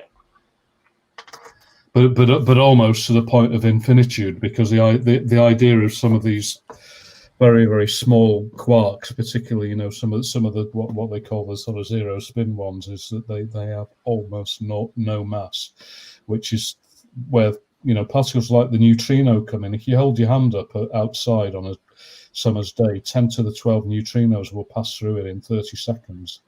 And yet, you know, the things like the Large Hadron Collider will only gather 30 a day because they're so elusive.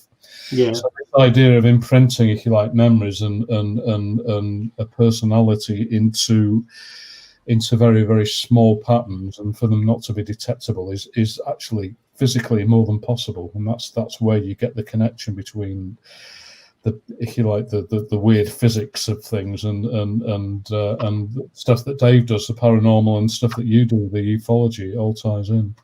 Well, the beauty you're saying about quantum computing, it's very similar to the human brain, because the human brain, I mean, we know about yes and no, but we also know about grey areas. And that's basically what quantum computing is. It's not like normal computers of 0 and 1, yes or no. It's yes, no, or maybe. And that's how the human mind works.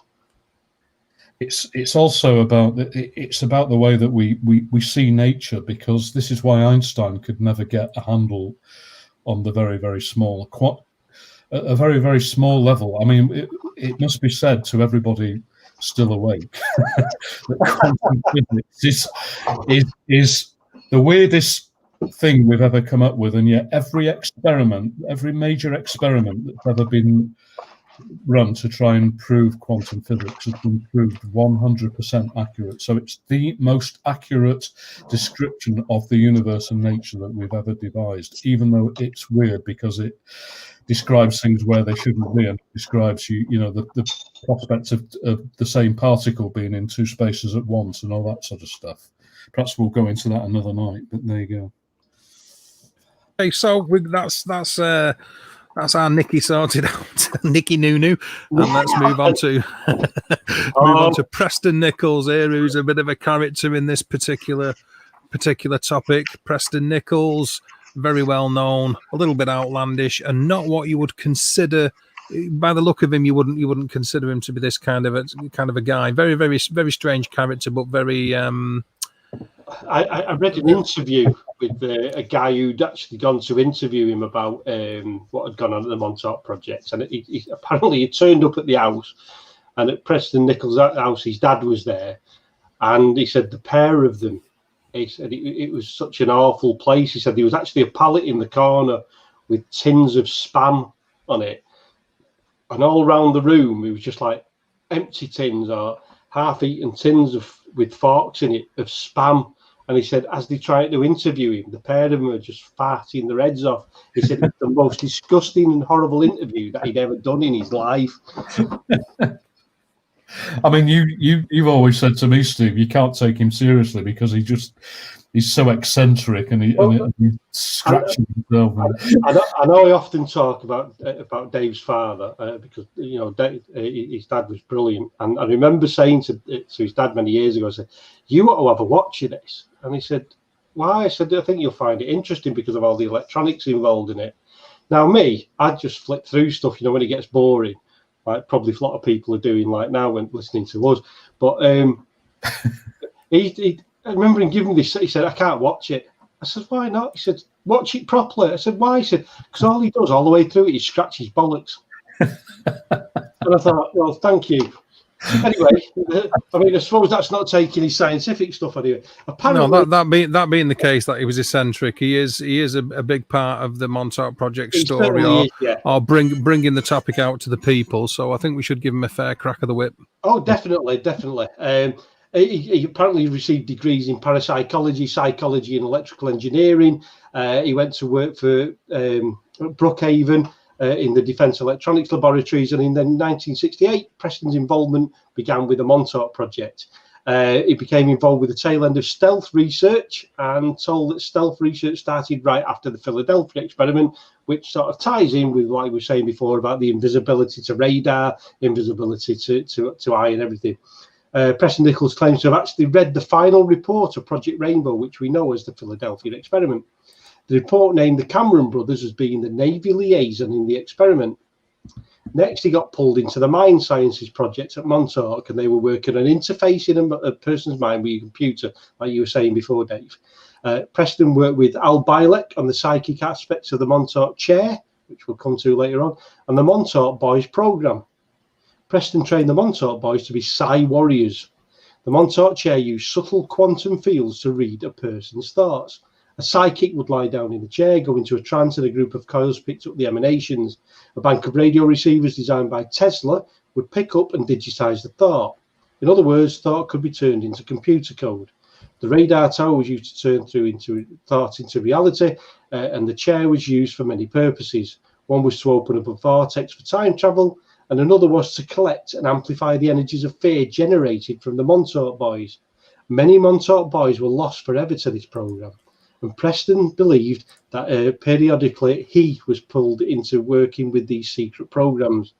The people who abducted him for this didn't seem to care much that he was talking to people about his experiences at the time. Yeah, well, allegedly 300,000 boys were used during the Montauk Project, of which something like 1% survived. Apparently, it's a very low percentage survived, and a big part of the percentage that survived can't function within society normally. No, I mean, I can't remember there was a book brought out by a guy a few years back. I should have thought about this before, and it was all about people who were disappearing in the national parks. I think it's something like Code 422 or something. The book, and over so many years, the amount of thousands of people who've disappeared. And when you look at the figures that are given for these experiments of people who've gone missing or whatever, it makes you wonder if some of these other things, like the national park disappearances, the disappearances of people literally generally in life, where have they gone? Were they sort of abducted and used in experiments like this?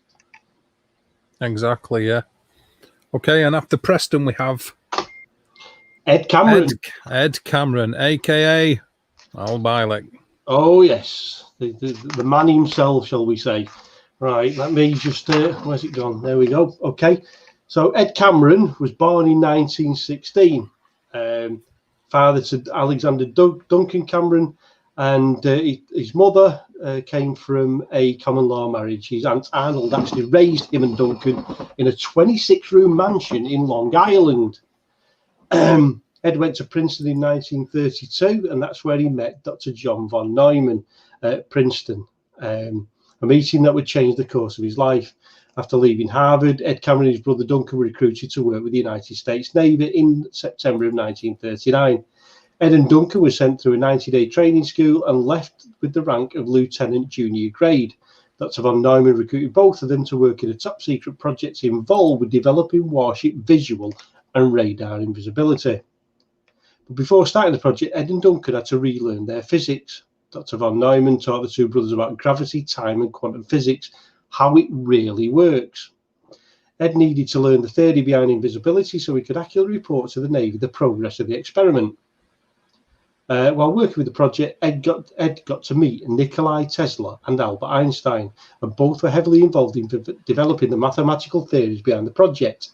I'll believe that Albert Einstein did complete his unified field theory, and the United States Navy used Einstein to create the overall set of equations to produce invisibility. In September of 1940, the first test of invisibility was successfully performed on the small Navy tender in Brooklyn, New York Navy Yard. During this test, those sailors were on board, and the required power was externally supplied. And at that point, the United States Navy took over and classified the project as Project Rainbow. President Roosevelt was excited about the success of the project and asked to perform the invisibility on a battleship. While waiting for the battleship to be modified, Ed and Duncan were assigned to the USS Pennsylvania, where they were scheduled to leave for Pearl Harbor on December the 5th, 1941. However, their orders were cancelled because it was known that the Japanese would bomb Pearl Harbor. Apparently, the brothers were deemed too valuable to be put into harm's way. After the test on the Eldridge, Ed married Mary Jane and bore one son, Jeff Cameron.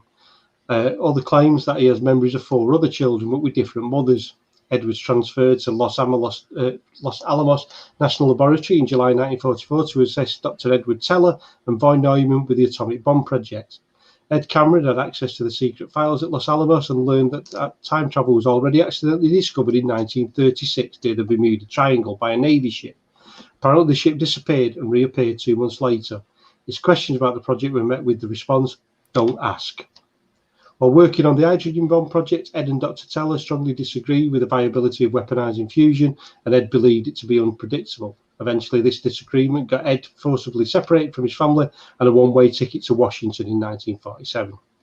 Despite Ed's pleas with the US government, they told him he could continue working but had to leave his family. Today, Al doesn't recall why he had to leave his family. His next project was to be an observer of the Mach 1 project at Edwards Air Force Base. He worked with Jack Ridley and got to know Chuck Yeager. When the project concluded, Ed went back and decided to go into business with each other, and they formed a company in California called IRC Enterprises. Their company worked towards building the first ion propulsion engine. They received funding from the military and ultimately successful in 1953. When the tests were successful, Ed's father, Alexander, got involved and promised to fund the project to move into production. Something went wrong. Apparently, technology stepped onto the toes of some other powerful group. Al Bielek thought it was something to do with the Cristaldi research group. It was decided to take Ed out. A couple of Black Ops soldiers removed Ed from the premises and put him on a train to the Pentagon.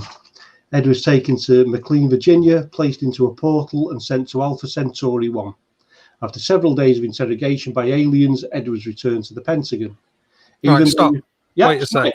Yeah. So basically, he's been sent through a portal to Alpha Centauri to communicate with aliens. I think that needs to be said slower so people grasp the gravity of that statement. Interrogated by aliens. He was sent through a portal to Alpha Centauri to be interrogated by aliens. Now, that's just one of the things that Ed Cameron / Al Bielek, whichever way you want to go with, has made regarding the Montauk Project, all MK Ultra experiments, yeah? Yeah, definitely.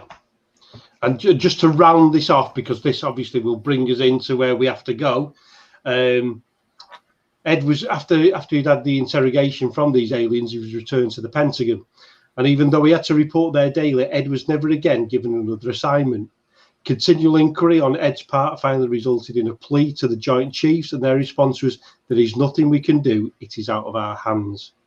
Ed was then taken to Montauk on August the 12th, 1953, brainwashed and physically regressed to Al Bielek as an infant by an alien device and sent back to the year 1927 in order to replace the actual Al Bielek infant child who had died. That sums up Ed Cameron or Al Bielek pretty much. Comments, Nodge, on him if you've any. I'll reserve judgment. I know Steve's the expert on all these things. I'm no expert, mate. I'm no expert. I think this individual was delusional. I think he's analogous to people like Bob Lazar in the Roswell case. What I wanted to ask Steve was, Nichols himself, I mean, he was ambiguous about whether or not he was writing science fiction or fiction. He also claimed to have these degrees in psychology and electrical engineering and parapsychology, all subjects I know you know very well. Were those degrees genuine, do we know? As far as I'm aware, the psychology and electronics engineering ones were. As far as parapsychology goes, I don't think so. I mean, I know a few people who sort of say that they're parapsychologists, but it doesn't necessarily mean that's the case. Parapsychology is an entirely different science in itself, which encompasses a lot of different things. But I don't think Preston Nichols actually went down that path. I think his psychology degree may have been there. I think the electronics degree was there, but I think that's where it stopped. Because, I mean, I checked out Jessup before we came online because he was a genuinely interesting man. He did actually have a bachelor's science degree in astronomy. So he started off as a proper scientist, and therefore, being of that way bent, I've usually got more of a sympathy for somebody who's got some science behind them. It was just unfortunate for Maurice K. Jessup. Yeah. I mean, he wrote that book and somebody latched onto it, and even Jessup's family said that it was unfortunate because he was really in a bad place. He was a very depressive character. He had a bad accident as well, but yeah. The Bielek thing. Do you remember, Dave? We were discussing during the Roswell broadcast. We were talking about an orgy of evidence. Too much. Too many storylines, and to me, this thing with Bielek and Cameron, there's just too much going on there for it to be plausible. I could buy one of them being a possible sort of strand of his story, but not all of it. I mean, it's just it's too much for me, I'm afraid, as an old skeptic. Next. Okay, next is good old Al Bielek, who was really the byproduct of the gentleman before, and he was obviously born in 1927 because that's when he was put where he was.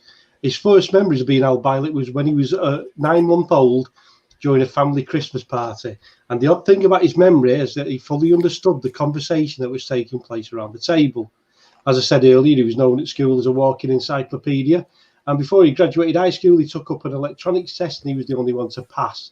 The Navy needed people like him during the war years and recruited him straight away. He later completed his education and took various vocations in the field of electronics. And while contracting for various military contractors, the people who worked with him began to reveal the truth about our involvement with extraterrestrials and psyops, and strange things started to happen to Al soon afterwards.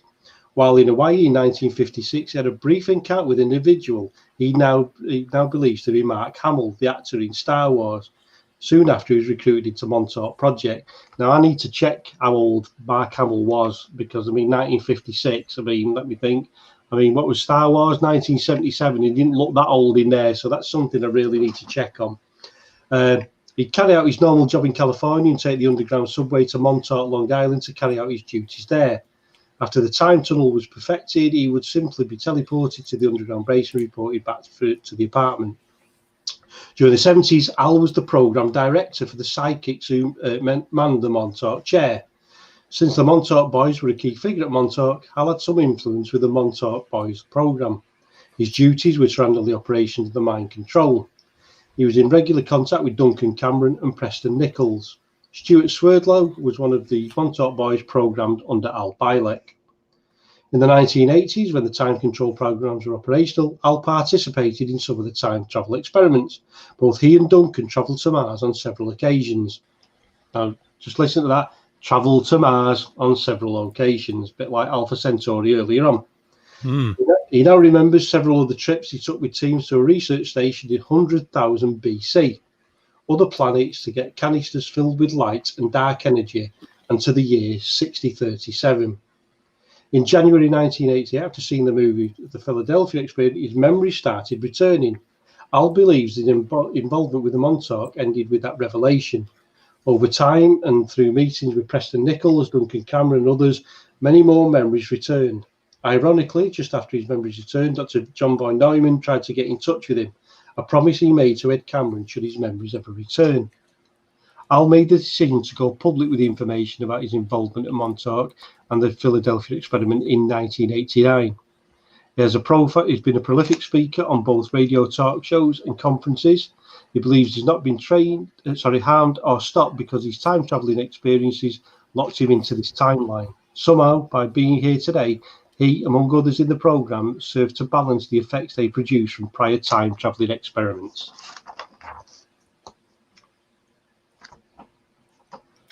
Okay, so that's Al. Anything more to say about Al, or is there another character you want to move on to? Right, okay. We've got Duncan Cameron, which is, I think we sort of slightly discussed Duncan earlier on. But Duncan Cameron, he was, it's so convoluted, this, it really is. He's one of the central figures within the Philadelphia Experiment and Montauk. According to Al Bielek, Duncan was his brother when Al Bielek was originally Ed Cameron, who jumped off the USS Eldridge in 1943 and landed into the future. When they wound up in 1983 at Montauk, both were sent to the USS Eldridge to destroy the equipment that was keeping the ship in hyperspace. Al Bielek said that before the USS Eldridge rematerialized, Duncan jumped back off the ship and returned back to 1983. Duncan Cameron was used extensively as a psychic in the Montauk Project, and during one of the experiments, Duncan lost his time lock and began to age 1 year for every hour that passed. The time engineers at Montauk went back in time to 1960 and convinced Duncan's original father, Alexander Cameron, to sire another son. When done, they removed Duncan's soul and put it into the new child. The person, who we now know today, is Duncan Cameron. The new Duncan Cameron picked up where the old Duncan left off. He became one of the principal psychics who manned the Montauk chair. The chair was used to create all the frequency required to perform the time travel and mind control activities. Duncan Cameron, as well as Stuart Swerdlow, was allegedly one of the Montauk Boys programmers. This part of the program still deeply troubles both of them. The Montauk Project was brought to an abrupt halt when Junior, Bigfoot monster, was brought into interformed by Duncan and proceeded to wreck the base. So take that on hand. That Bigfoot or a Bigfoot type monster was brought into the base by. Yeah, he was having a psychotic episode that were brought on because they wanted to end the project. And by doing this, he'd summoned forth this, a creature called Junior, which was, like you say, a giant airy beast, which had come from an interdimensional realm. Yeah, that's the one. After this, he destroyed elements within the base, wrecked a lot of equipment, attacked personnel, this Junior creature. And after which, Duncan Cameron's memory was wiped and he was reintegrated back into society, I believe. Continue on from there, other people that was interviewed that participated in the Montauk were subject to many sessions of mind control, essentially their memories erased by Montauk technology. And in many cases, false memories were implemented to cover up their real activities. But as we learned from Bielek, their technology worked perfect. And over time, the memories slowly returned. Duncan was in the process of slowly recovering his memories. He recalls being on the Eldridge and now accepts that Bielek is his brother. He remembers going to Mars and many of the things that happened at Montauk. The process of remembering has been difficult for him because it goes against his true nature. Hopefully in time, everyone will find out what happened at Montauk. But sadly, Duncan Cameron died last year. Okay. Now, we were talking about this gentleman earlier on. I don't know if you want to start off on this, Dave, or you want me to carry on with it. It's entirely up to you. Well, again, excuse me, Stuart Swerdlow. I'm part of the Silver Mind Control Program, one of the 300,000 male boys that were brought in to try the mind control thing. Like I said, using male energies. And he's quite a big character in here. I think his book Montauk, The Alien Connection, is his main work regarding the Montauk Project. He's done lots of documentaries that are easily found on online, YouTube and things like that. He does lots of podcasts and radio broadcasts about it. Yeah. And some of his are very, very interesting because he goes back to elements like the Trinity of 300,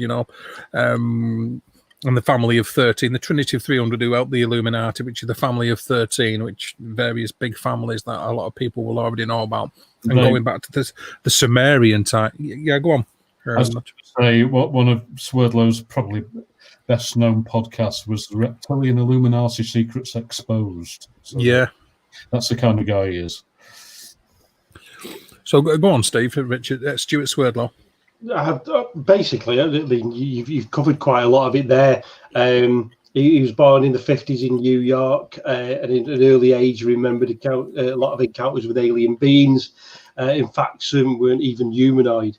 His birth was even more bizarre. The doctors had told his mother that there was actually no chance that she could have children, and yet there he is. Even the doctors class it as an actual mystery. While at high school, she was picked up at night by what he initially thought were extraterrestrials and was brought to Montauk. Later on, he learned the hijackers were military officials working under the guise of extraterrestrials. Because of Stuart's special characteristics, he became part of the Montauk Genetic Experiments Program. He later learned that only 1% of the people in that program ever survived, which we said earlier on.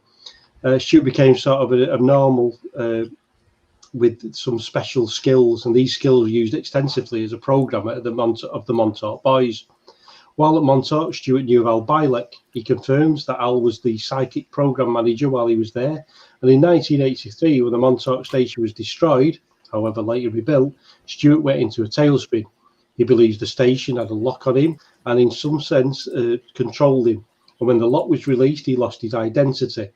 And over the last 17 years, Stuart has been working hard to successfully regain his identity.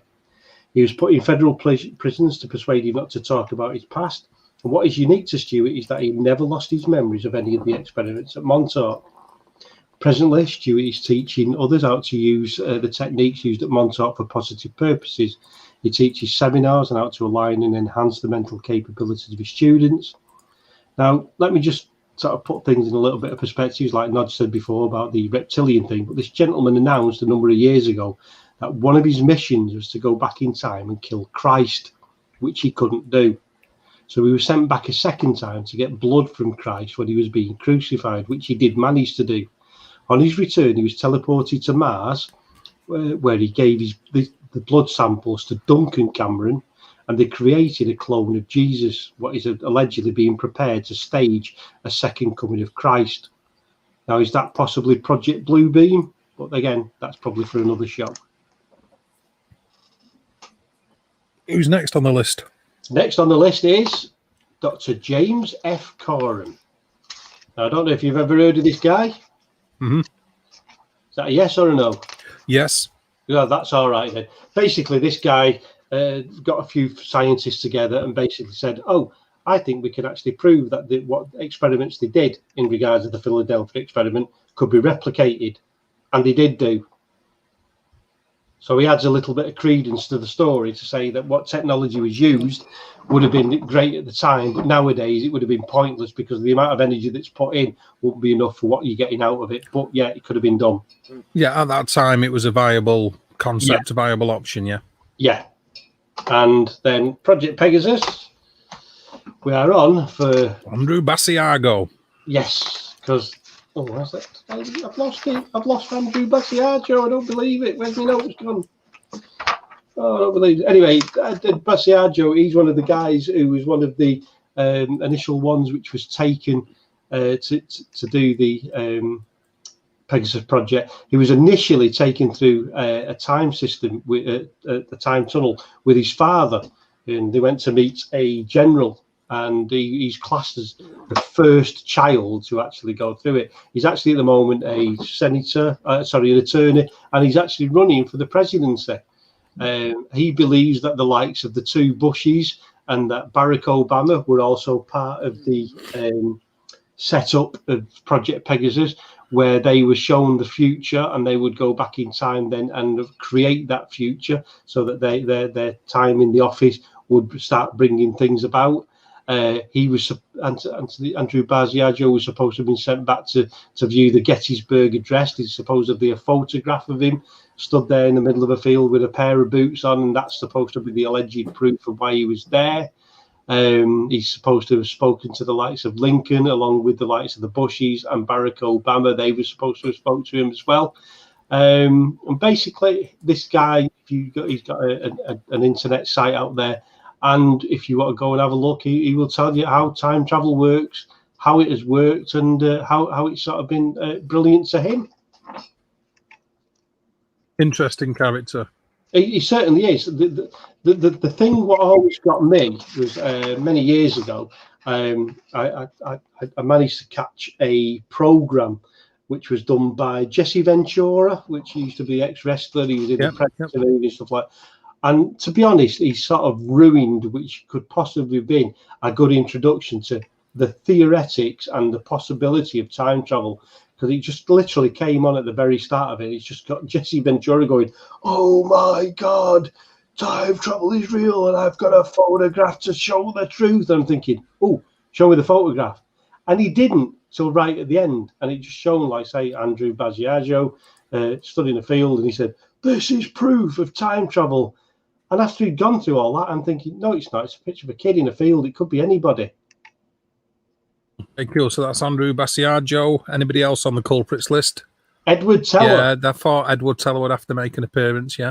I'm sorry about that if I'm being too predictable about it. But yeah, Edward Teller had to be on there. I mean, he was one of the guys who basically was one of the fathers of the atomic bomb. Again, he was another genius, similar to von Neumann earlier. He escaped from Hungarian, escaped from Budapest, and again, it's just another absolute genius. He was one of the ones who worked alongside Robert Oppenheimer, planning all the stuff in regard to the Manhattan Project. Worked with Leo Szilard at the University of Chicago, and in '43 headed the group at Los Alamos for the Theoretical Physics Division. His obsession with the H-bomb caused tensions with other scientists, particularly Hans Bethe, the division leader. Basically, Edward Teller, unlike a lot of people, he was literally itching at the bit to drop the thing. Okay, cool. Do you want to give your appraisal of Edward Teller, Nodge? I'd be interested in any comments you want to make about Edward Teller. Obviously, a massive character regarding the atom bomb and such, and the Manhattan Project. A guy that was certainly interested in what we now call nuclear fusion, but also interestingly, we're talking before about the unified field theory as well. This is another guy that is another one of the early quantum mechanics. So I mean, this guy basically was interested in the subatomic world, if you like, and he was one of that.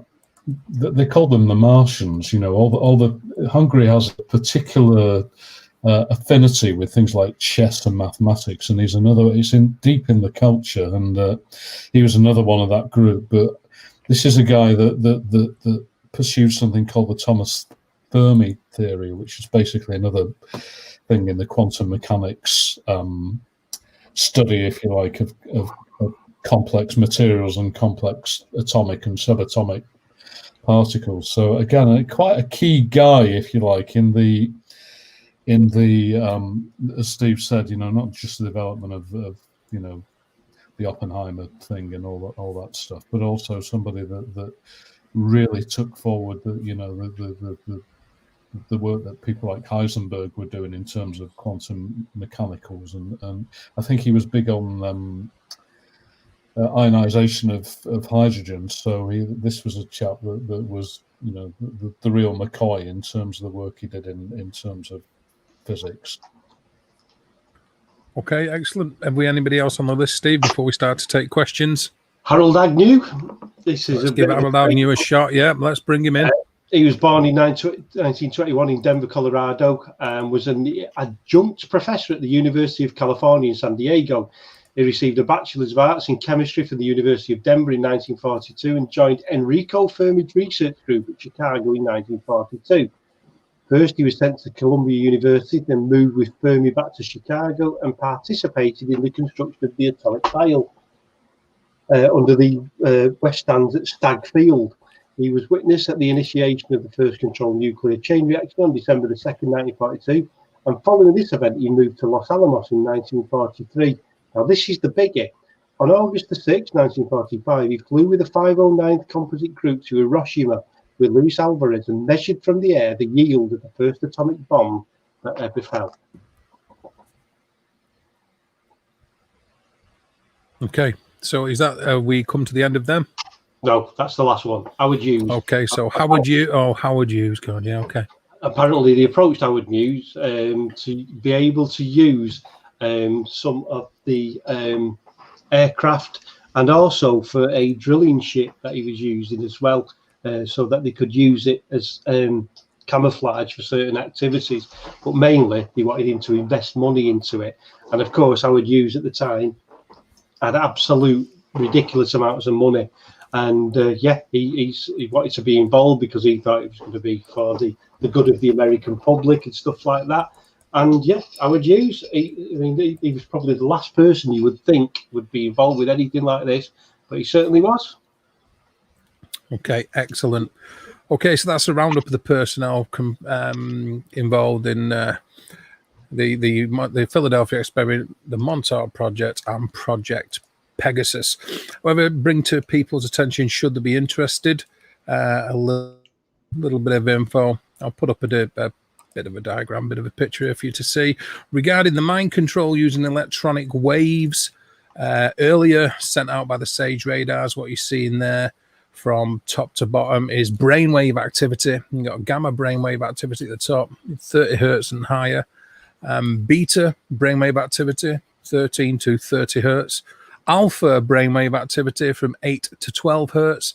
Theta from 4 to 8 hertz, and delta, which is 4 hertz and lower. Bearing in mind that the SAGE radar equipment for mind control was allegedly operating between 400 and 420 megahertz UHF. So the very small amount of very low wave brain activity in comparison to the amount of energy that they're intending to use for mind control. Okay, so with that being said, I will obviously get rid of that, and I'll put that ticker up instead. please feel free to ask questions. Just bear in mind, people, that it might take a second or two for the questions to come up in our version of the chat. So if you'll be patient, we'll get to you as soon as we can. That will be massively appreciated. But if you have any questions whatsoever about what we've spoke about tonight, to either myself, Steve, or Nodge, please put it in the chat and we will do our best to answer you. So please give us a few seconds, but crack on. Fire the questions away. Is that it? Can we go now? Yeah. Are we done now? Is that it? Is that us? Thank you. Good night. And it's drop the mic, walk off stage, job done. Always a bit. Okay, well, I will answer that one. When's the next live stream? Our next live stream is what are we looking at, a fortnight from now? That may be difficult for me. I think I'm actually away then, so we'll work something out. Don't worry. We'll work something out as regards the three of us being together. My next live stream will probably be in the next day or two, speaking about various other things. I have a Strange Tales episode to do, so that'll be going on at some stage about a personal experience that I've had while being involved in the paranormal and just, out and about. Okay, here we go. Steve, do you want to take that one first? Which one? Sorry. It's on the screen. I'm sorry, I'm looking at another one while I'm at it. So, what got me into this topic? I don't know, really. I think it's the usual thing about just being interested in a lot of things. So, over the years, been involved with paranormal investigations, certainly ufological investigations. But I was always fascinated as well with the Bermuda Triangle, and I did read the book by Charles Bielek. And then when they brought out the Philadelphia experiment by him, I read that, and that sort of hooked me into that. But it's like I was saying earlier on, you find elements where you think, oh, is this right or is that not right? And you take it onto yourself then to go and actually have a look and see what's going on. So although I don't agree with a lot of what's going on, there is little bits there where I think, you know what, something must have happened for this to have carried on the way it is. It's like, they always say, don't they, there is no smoke without fire. But that for me is where I'm coming from with it. Nodge, what about you? What got you into all this? I mean, obviously you've got a degree in earth sciences. You're interested in quantum physics, and all that kind of thing. I should imagine it's a little bit closer to you in a different kind of way than it might be to me and Steve, perhaps. I think it's a connection, isn't it, with all the classic elements, if you like, of the things that we're interested in, particularly. Anything that sort of involves the possibility of invisibility, or the if you like, the connection between time travel and gravity. Because I mean, if you look at the work that people like Kip Thorne are doing right up to the minute, and in terms of the connection, if you like, between the four fundamental forces, I think that Montauk's got it all, isn't it? Because if you look at all the various ingredients, mind control, teleportation, time travel, it's all in there, isn't it? It's a fascinating tale, no matter how much of it is embroidered by some of the personalities involved. So I think, Steve, you should also tell the ladies and gentlemen the fact that you are probably one of the most thorough researchers around on this, because I've seen the file that you've got together. You've got masses of information, haven't you? I always try to have as much information on hand, for the simple reason, if you're asked a question and you can answer it, that's what you should do. I've listened to so many live streams and stuff where people ask something, and then it's just like, yeah, okay, next question, please. So I always try. I mean, like I keep saying, I'm getting old now, so a lot of the stuff that I know, I do, unfortunately, it takes me a while just to get up. So I do like to have notes near me just to G up my memory. But I just love it. I love the subject, like what we've done tonight. I love the subject of conspiracies. UFOs, I absolutely love to bits, because I've had sightings over, since when I was a young kid. And, the paranormal ghost side of it. I mean, I saw my first ghost at what I would class as a ghost at 15 and crap myself. So it's just everything, and I just like to know So yeah, I mean, I've got literally in the room here, I've got thousands of books. I've got more in the loft. I've got a virtual library of stuff. I just constantly add to it because I need to know. I need to know as much as I can. So, David, one of the things that you brought up before fascinates me, because in terms of, if you like, the connection with some of the great inventions, there's no doubt that radar, people like Bernard Lovell had their background in radar technology. And you alluded to the fundamental way that the brain operates in terms of the neuroelectrics of it. There's no doubt that in biology and in nature, everything vibrates at a certain rate, and you can easily affect some of those things. Now, I'm not sat here in a tinfoil hat, but there's no doubt that every electrical item around us, and certainly if it's specifically engineered to do so, can affect the way that the human mind operates. And it's a subtle thing. So one of the things that fascinates me about Montauk is that whole connection, I think. Yeah, I mean, the sheer amount of electronic devices that all of us have around us on 24/7 on a regular basis emanate a certain voltage per square meter of electrical and magnetic radiation, which does affect brainwave patterns. It does affect brainwave patterns, and many paranormal investigators believe certain devices and instrumentation that are supposed to be used on investigations are for detecting spirit energy, when in actual fact the remit of these particular bits of devices is to find errant or large radiation areas or pockets that might be disrupting brainwave pattern, causing hallucinations, whether it be pareidolia or epiphania, visual or auditory. Yep. But it's fundamentally we're surrounded by that much that it's going to have an effect on us, whether people want to admit it or not. And my answer to your question, Stranger Times, is I also, when I was younger, had a sighting of what you'd term a UFO, which I can't answer or describe. And I've had several more since. Indeed, one of the Stranger Tales episodes that I'm going to be doing in the next week is covering a UFO sighting that I had personally. And spirits, as far as hauntings and ghosts and the paranormal are concerned, I've been interested in that because, again, another personal experience that I had, a book that I was bought by my father, and being allowed to go on an investigation when I was 16. I had to wait until I was 16 and old enough. And it sort of started from there, really. So it's been a pretty big one for me. There was a question further up that I want to answer. And Nodge, do you want to start answering this one first? Do you want to go first?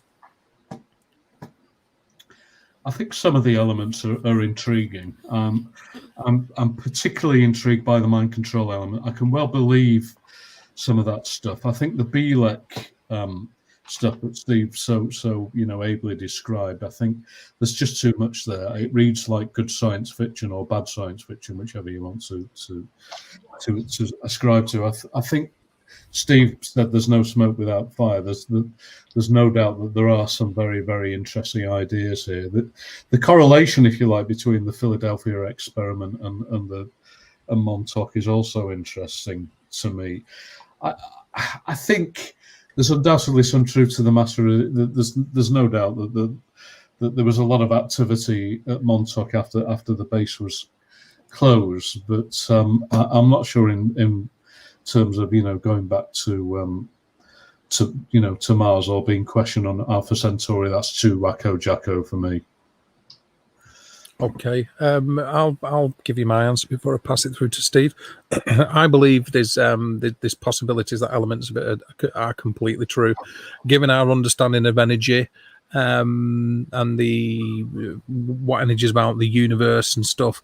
I think there's a good chance that a massive part of it is dramatized and made up also. To fit a sci-fi kind of wonderment kind of narrative. It's a bit of a difficult one to pin down. It's a strange topic, beyond a shadow of a doubt. And when you start to bring in travel to Alpha Centauri and communicating with Martians, and it makes many people start to turn their head away and not pay as much attention or take it with a pinch of salt for that reason. And I don't think I'm on my own in that respect. But I think elements of it are possible and elements of it are probably true. I mean, certainly that the government have been involved in trying to do some kind of mind control to facilitate some kind of weaponry or technology beyond a shadow of a doubt. I'm sure that there's some truth in that. Steve? I'm very much the same as you there, Dave, for the simple reason, yeah, I would say there's elements in there. I don't believe everything. To actually do that would be like, you know, just going in blind and saying, oh, this is all fun and games, this is fantastic. It doesn't work like that. There's bits there that I can say, you know, this is a possibility. There's other bits that I don't. And like you're saying about these trip to Mars, trip to Alpha Centauri and that. But the thing is, I also look at it from another angle as well.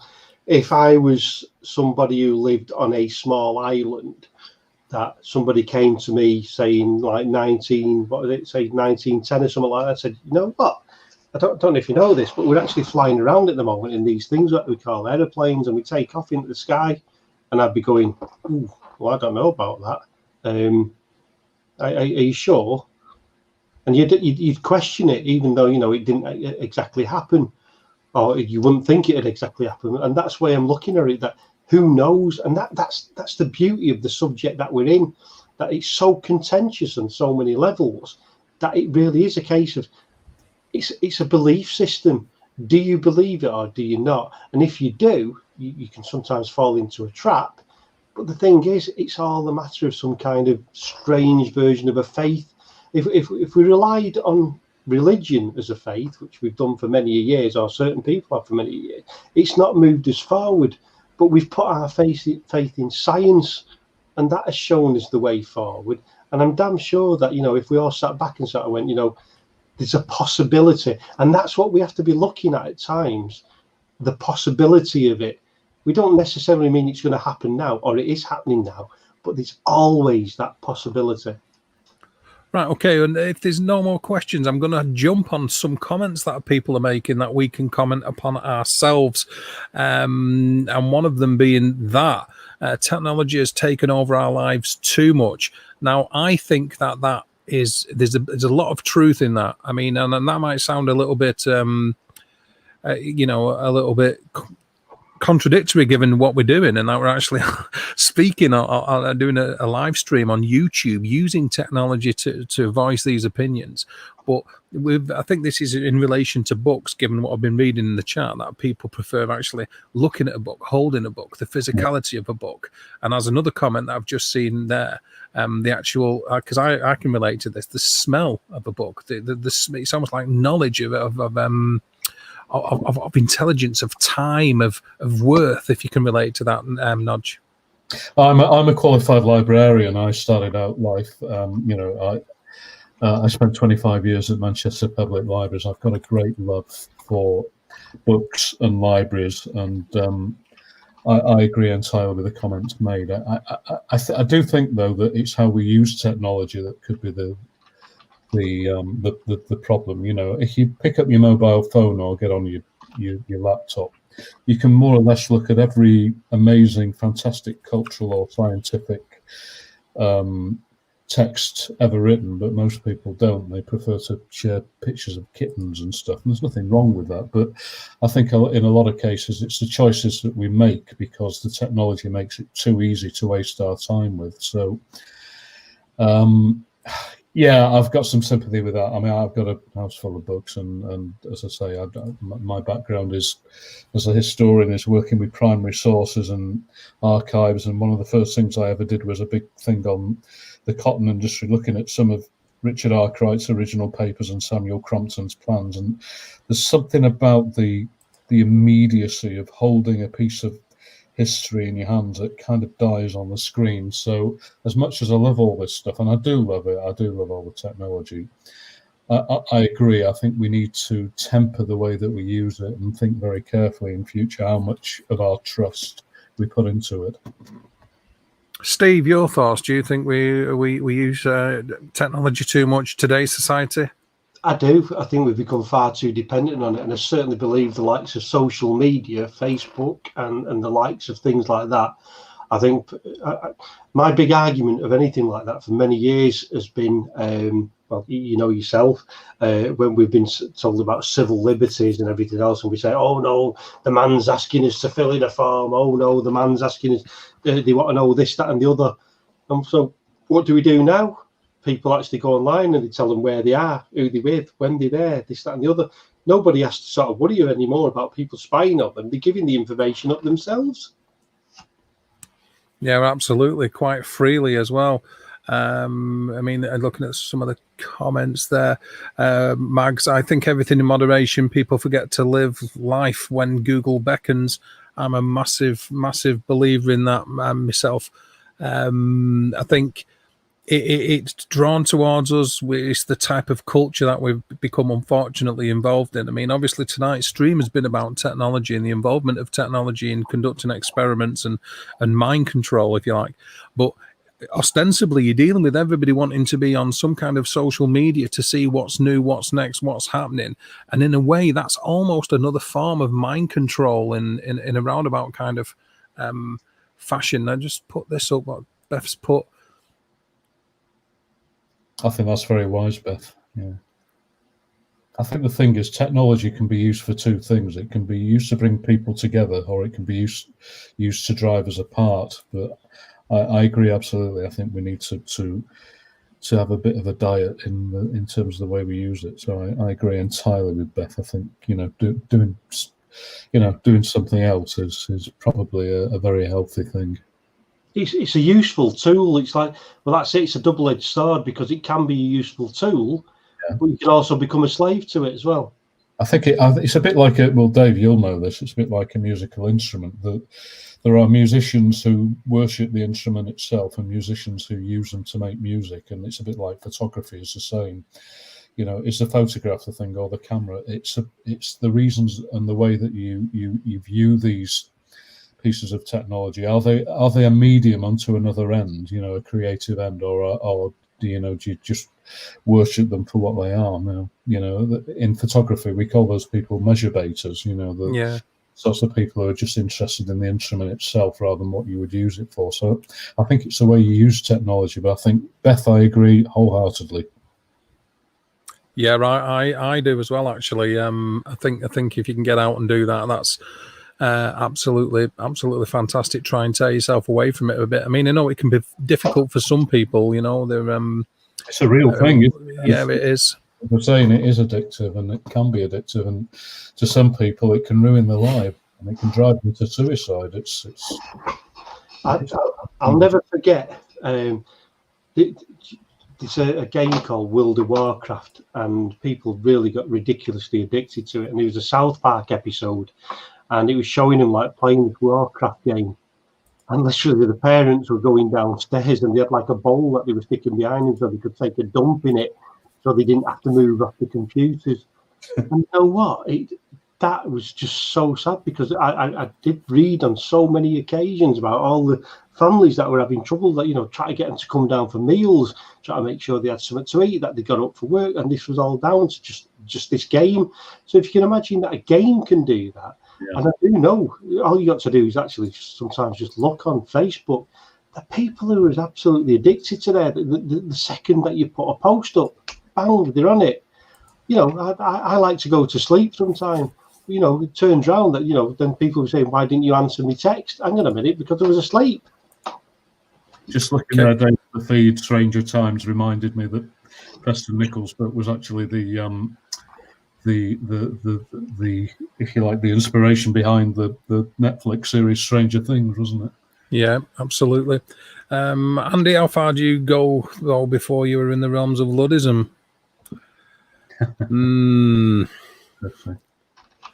But I would counter that with saying, would that be a bad thing in moderation too? There's a line in the science fiction movie I, Robot where Bill Spooner, the eponymous hero, goes up to the guy that runs, the big robotics corporations, and he said, they've got no souls, have they? And he looks at him and says, I suppose you would have closed down the internet to keep the libraries alive. There's an element here, I guess when you were a coal miner or a handloom weaver and technology basically moved on, how far do you go to resist it? And is there anything you can actually do to stop the emergence of a new technology and without becoming a Luddite? And the answer is probably no. I think it all depends on just how far you want to go. I mean, what would be so wrong in turning off social media, or only using your phone for so many hours of a day? I don't find anything that would be wrong in that, or where you should be considered as a Luddite, because technology is obviously part of moving forward. I've got nothing. I have got nothing about technology being used for moving forward. But I mentioned on here, sometimes the way things are used, where they can find out what you're saying, how they can tie in adverts with you. It's not the technology, it's how people then twist that technology for a different end. That is the problem with it. I mean, there's a very real correlation here between the last general election and what people are. I mean, before Dominic Cummings became the leader of the country, basically he was involved with a very dodgy organisation called Cambridge Analytics that essentially analysed the way in which people view information online and then correlated it with the way in which they vote and hold political opinions. And there's no doubt that it was used to influence the outcome of the Brexit referendum. And now Cummings has gone from being one of these manipulators, if you like, of the architects of perception, they call them, and he's now a very powerful operator in his own right. So it's a very real worry, and it's what George Orwell was alluding to in 1984, and it's all too relevant. I think picking up on what you said before, Steve, is the fact that you're all about technology when we're moving forward.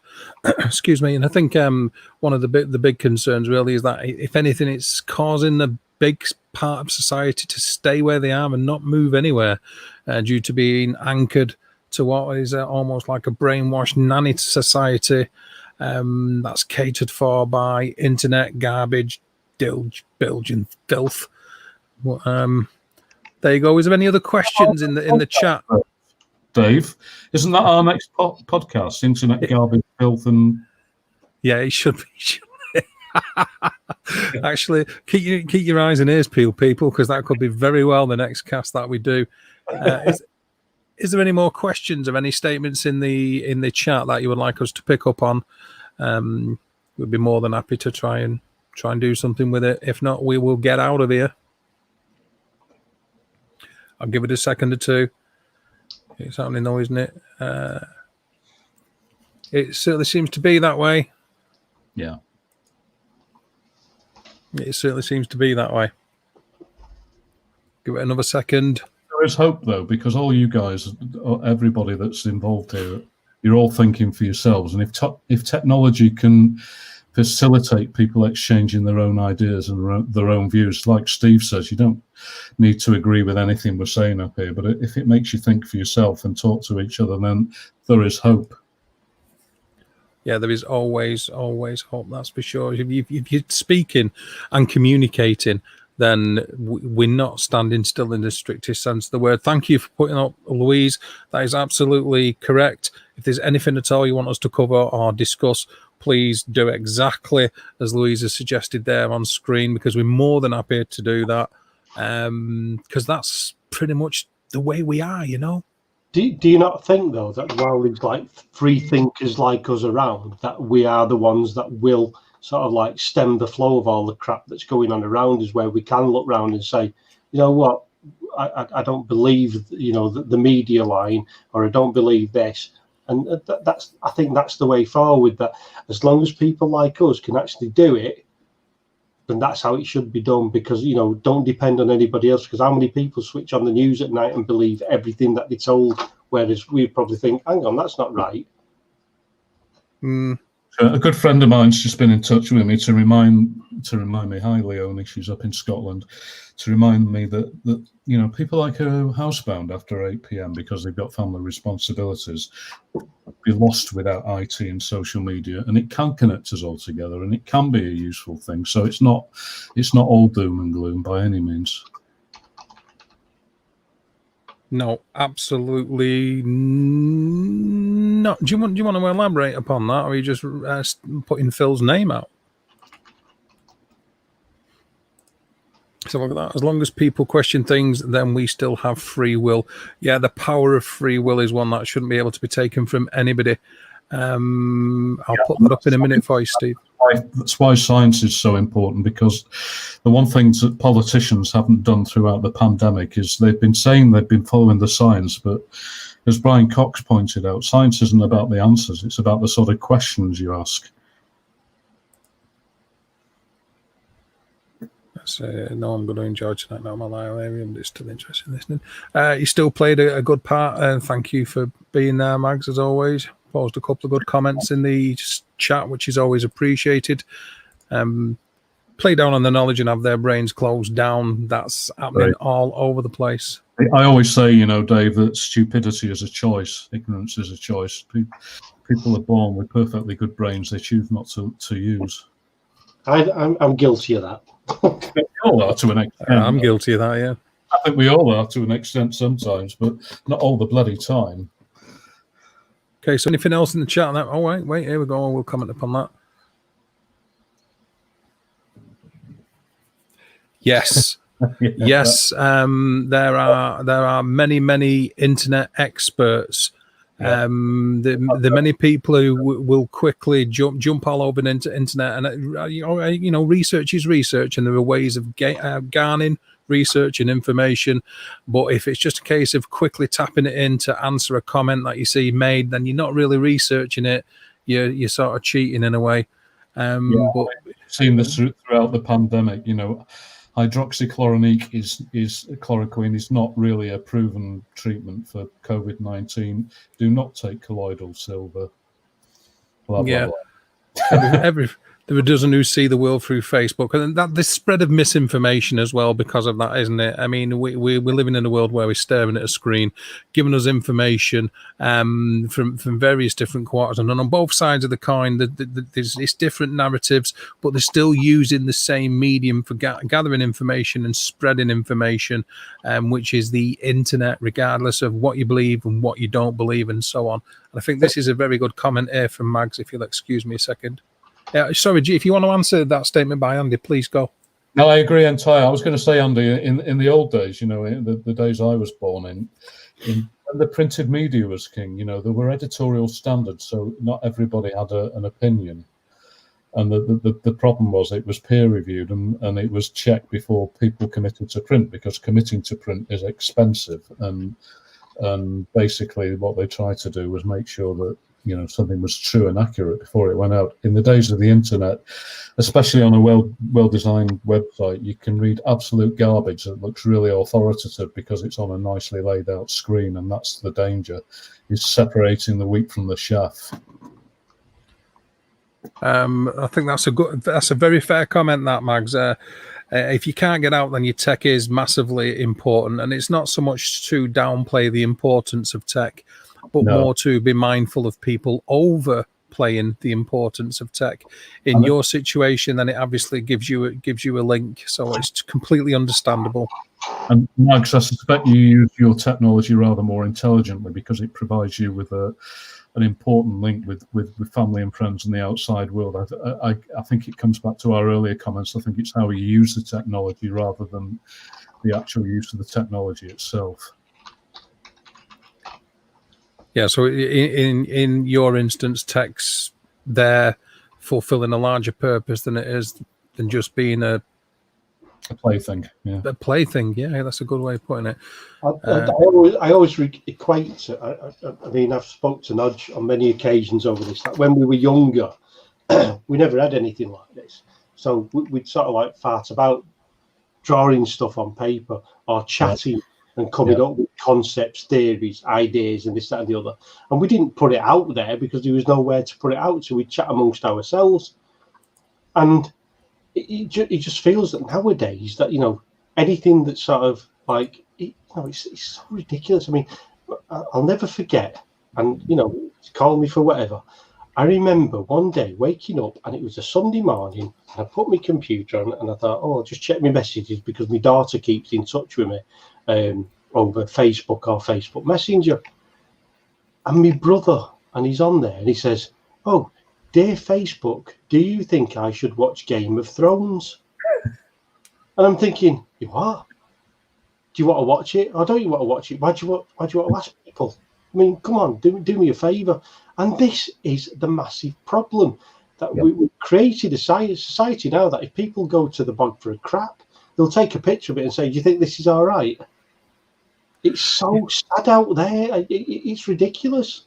It's to do, isn't it, with what we would call quality thresholds. In other words, you know, are we prepared to accept the views of the majority? Are we prepared to accept this horrific phrase, alternative facts? There are no alternative facts. There's right or wrong, and there's correct or wrong. You know, I cringe every time I hear some of the phraseology that people come out with, and especially when they're just going along with the mob. You know, that scares me.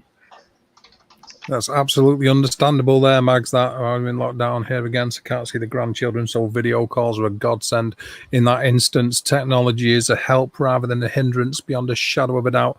I'm mindful of the fact, back in the days, y'all, if you wanted to communicate with a friend, you would go and meet that friend. You would sit outside, you would sit in a park, you would chat, you would talk, you would interact, you would do this, you would do that.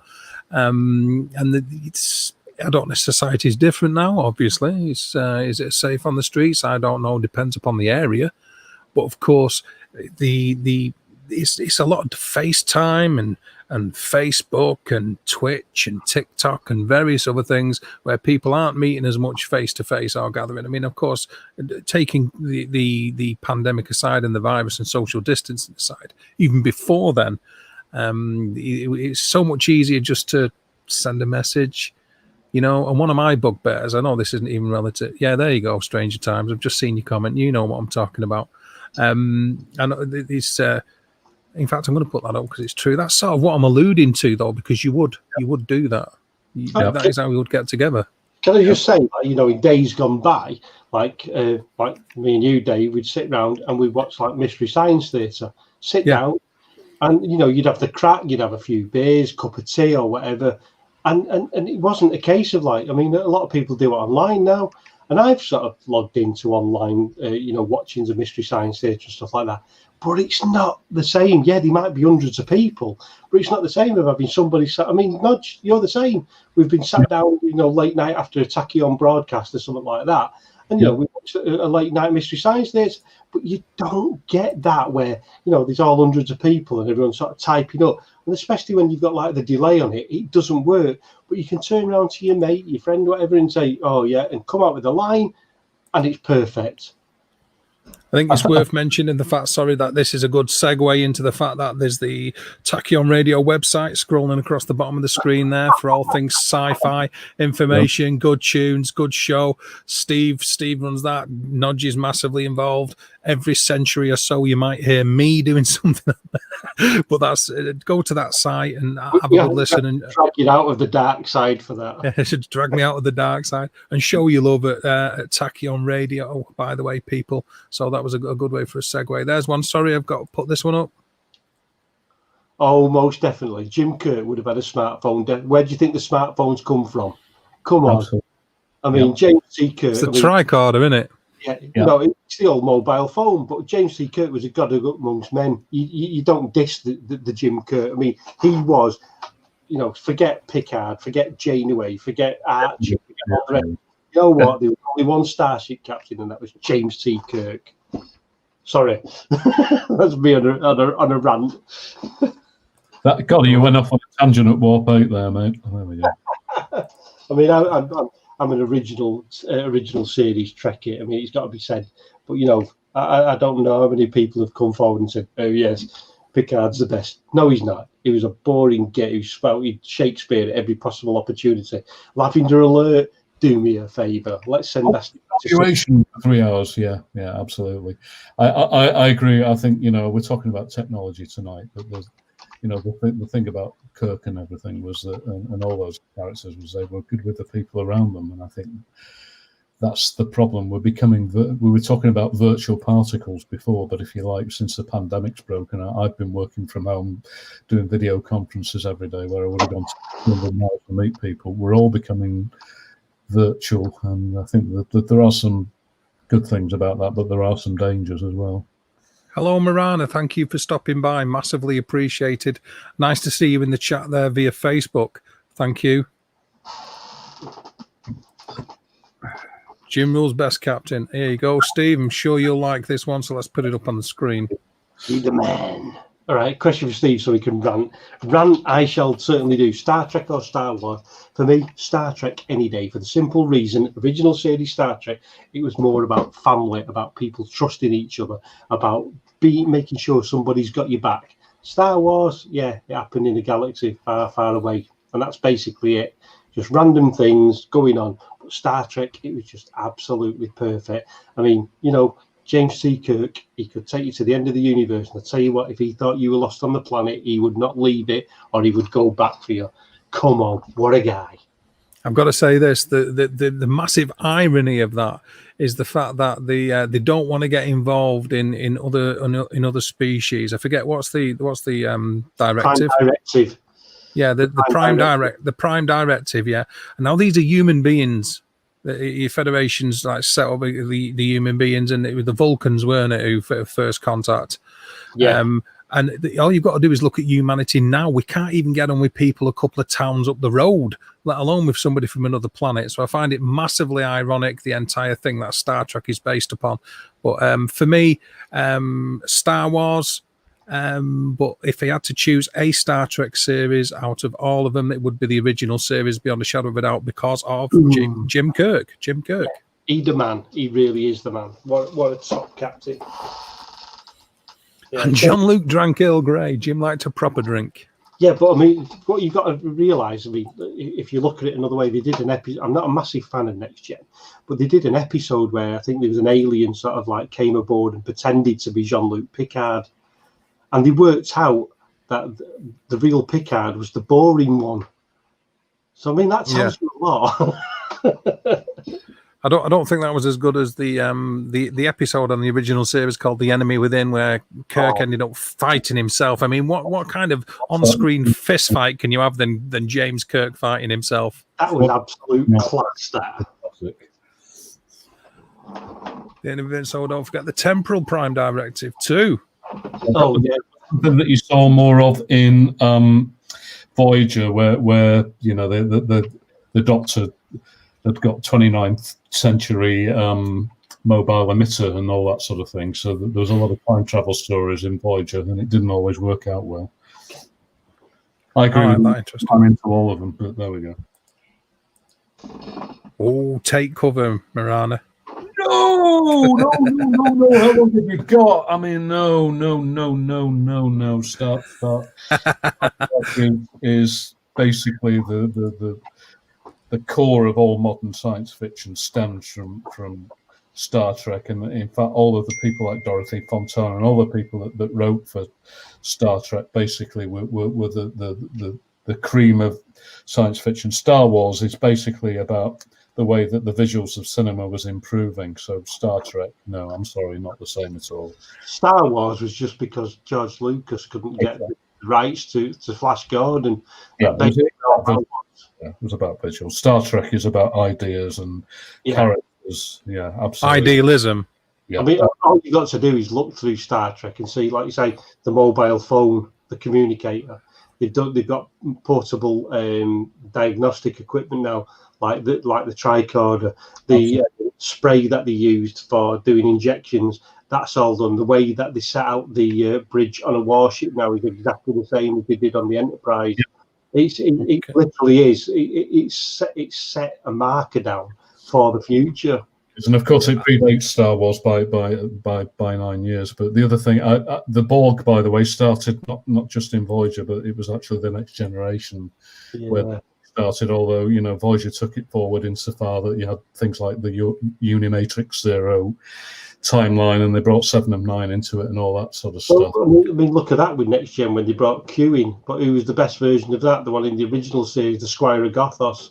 He was far better character. We're deliberate, if you like, references, because you've got things like The Naked Now, and then in the Next Gen had an episode called The Naked Time. Yeah, because nothing wrong with Earl Grey tea. Absolutely agree, Jimmy. It's a staple of British Englishness. Okay. Yeah. That's right. That's what happened. Yeah. He himself through to the Alpha Quadrant because it was stuck 70,000 light years away in the Delta Quadrant. That's absolutely correct. Hey, Paranormal Girl, thank you for dropping by. Very nice of you. I'm afraid we've sort of like stopped talking about all the sensible stuff now, and we're just talking. Science fiction stuff. Yeah. Sorry. Although of all of us, Stranger Time has made the most ridiculous comment with that. I like Babylon 5. I think it was Oh dear. It was a good series. Yeah. You've got an ally there, Stranger Times. I think Nodge will back you up on this.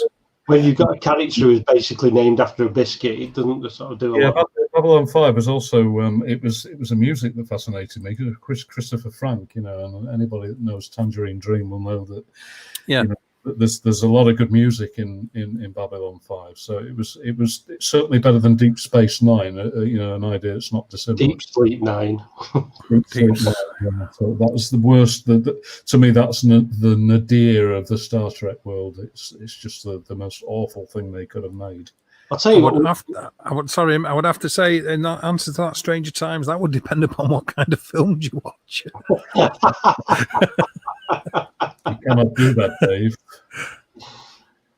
I'll tell you what was a good. Well, the first series was good anyway. Lex, that was a really good idea, but it just went downhill after series 2.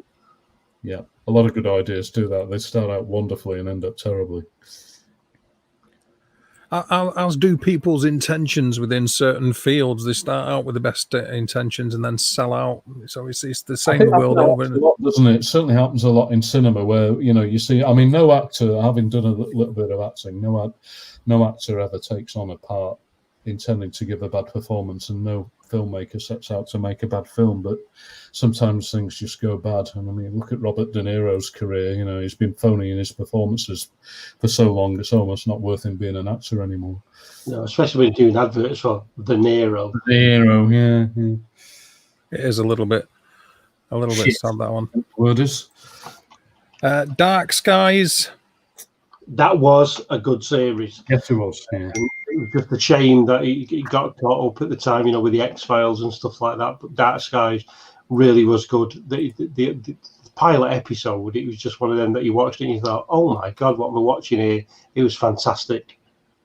Yep. Seems to be like sort of the mood of the people in the chat that Dark Skies was a good one.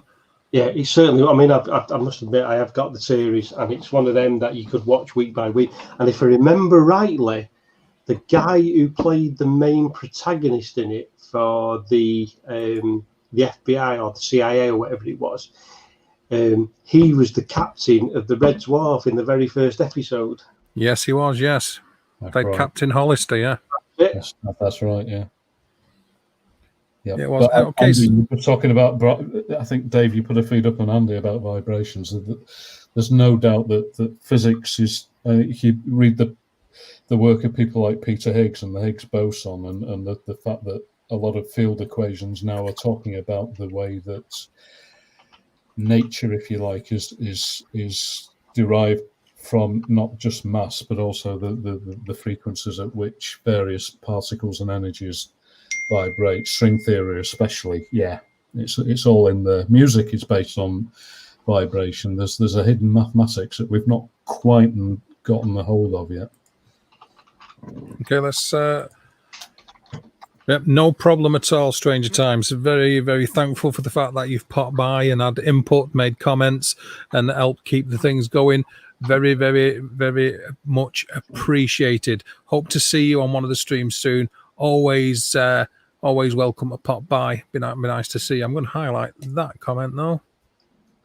There we go. That's why that question was posed earlier, was it, Marana? I thought as much. Yeah. It should have been retitled Pants. I don't know about that. Good night. Okay. So, is there any more questions anyway, or any statements in the chat that you would like us to elaborate upon? Otherwise, we shall leave you good people to your lives and try to get on with ours. Anything at all, you wonderful, wonderful people. Yeah, you're more than welcome, Stranger Times. Thank you. It's been good to have you, as it were. Yes, that's another good point. Thanks, Louise, for reminding me of that. If there's anybody out there in chat who would like to get the links posted, or Louise, if you would be so kind to post other people's YouTube links in the chat so people can subscribe to one another, that would be absolutely fantastic. And do that. Share the love. Subscribe to one another. I'm going to put that statement up, Louise, because I like that. No problem at all, Paranormal Girl. You jump in whenever you can. Just the fact that you've done it now is good enough and has raised a smile on my face. The trouble with tribbles, Louise. Classic. Absolutely amazing Star Trek episode. Absolutely classic. And it had Whit Bissell in it as well. Yep. What more could you want? What more could you? Yeah, I've got a. Excuse me. Yeah, take care, Paranormal Girl. If you go in and you understand it, it might be getting late where you're at. Thank you. There you go. Thanks, Louise. That's Mags's channel just coming up in the chat there. Paranormal people, please subscribe if you haven't already done so.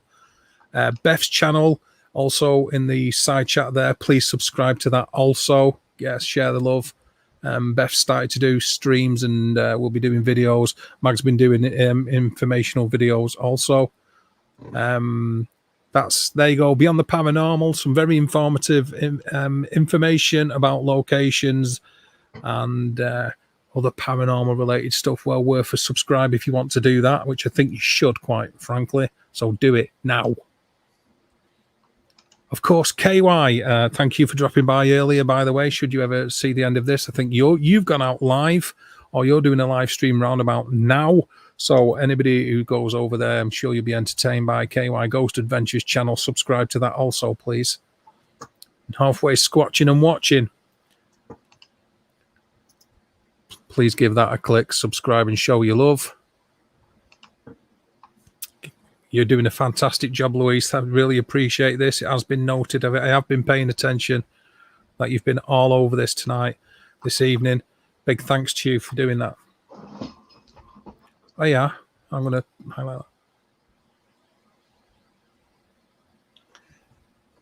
Let AI do all the work. Go on, Nodge. The original 1960s dream, the leisure society, wasn't it? Unfortunately, the people who control the industry and the means of production screwed that up for us because they didn't transfer the earnings of the automation to the rest of us. So it's one for the future, because what happens when none of us have to do any physical work? Do we starve to death, or do we restructure society so that we can all benefit from it? Good question.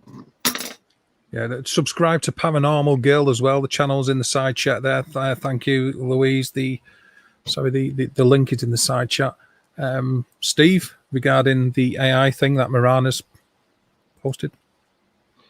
I didn't see it. Where's it gone? Let me have one second. Here you go. Look up on our screen. What if we're going to stop work and let AI do all the work? Maybe it's the perfect society of the future. Maybe not. At the moment, we're going on about people working from home and stuff like that. But what is to say that all this stuff from home cannot then be done by AI? That's going to raise a massive question itself. I think we're going to end up in a position with all the technology. Remember when they used to say about Terminator, and they were going on about robots were going to take over the world and that. What if that's already happened, that we've got to a point where we're that apathetic about what we actually do, that robots are actually starting to do the jobs for us, and the future of Terminator is actually here now. And it's not the fact that they're coming and going to destroy us, but they're actually just taking over the jobs because people they're not willing to do it. Or the fact is that it's got to a point where it's so simpler for robots or AI to actually do the jobs. I know the job that I do, which is within healthcare, they're actually getting AI in there now to do diagnostics. So what's the future for that? Are we going to have consultants and doctors who are going to be pushed to one side because AI can do things a little bit quicker? But AI might not notice the things that the human brain can do, or look, outside the box. Because remember, at the end of the day, AI is only programmed, whereas the human mind can think outside the box. For me, it's the original episode, I'm afraid, Louise. Definitely. Say, you can't argue with that. talking about automation, the one thing that got me into history, there's a very famous historical essay called "Lift Up Thine Eyes" by an American historian called Sherwood Anderson, and he was talking about the way in which we interact with, factory life and automation and all that stuff. And there's no doubt that the fact that machines have taken over some of the most dangerous and soul-destroying jobs have been good for us. But it's the pace that we change and use that technology at that's key to it all. But okay. That's the case with all technology, isn't it? I mean, like look at the atomic bomb. Yeah, we created it, but did we have to drop it? The atomic bomb, if it was left to itself, wouldn't have done anything. That's right. That's the way we use it. That's a fair comment. That Jimmy can't argue with that.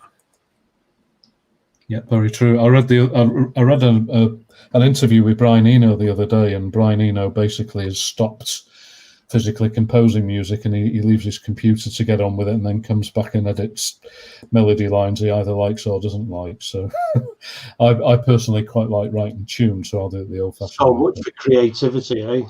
Yeah, so much for creativity. Okay, well, I think we'll call it a day at that. We've done 2 3/4 hours. I don't know what you think, guys. It's entirely up to you, my friend. Yeah, okay, well, not so much coming out in the chat anymore. So I will say thank you to everybody that's dropped by tonight and watched this live stream and been involved in the comments section. It's massively appreciated. So thanks to Northwest Squatching, Jimmy, Beyond the Paranormal, Mark. A big thanks, Mark, because I know that you're coming in a lot these days. Marana, thank you for dropping by. It's the first time I've seen your name, but it is appreciated seeing you. Paranormal girl, massive thanks for you coming in.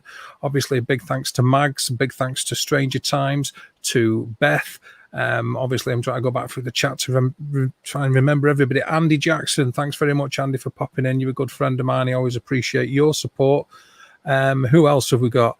We've got Jimmy, Northwest Squatching. I want to try and say as many hellos and thanks as I can, but you all know who you've been, so thanks for coming in. Jillian, you was here before. Jane, thank you for you popping in as well. I saw Boots coming in. Thank you, Boots. Thank you, Hensley. Thanks, Nubs, for you dropping in earlier on as well. And a big thank you to Rev Critter for calling in earlier. I saw you as well, so we appreciate that. And Mommy Kitten also. And I enjoyed your stream before, Mommy Kitten. Please keep doing them. It does get easier, and as more and more people know you there, more and more people will get involved in you being there. So it's just about sort of like banging the rocks together, really, in many ways. So in closing, is there anything you want to say, Nodge, or you want to say, Steve? Thank you for listening, and good night, and hope to see you again in the near future. Nodge? Amen to what Steve's just said. Thank you, everybody, so much. Really interesting comments and thoughts coming out of everybody. It makes it all worthwhile, really. You've all been brilliant. We've been us three. So like the channel, subscribe, give us the thumbs up if you think it's been worth it. If you don't, just thank you for being there anyway. And I'll say good night. It's bye-bye from me. And it's good night from me. And good night from me. Bye-bye. Thank you.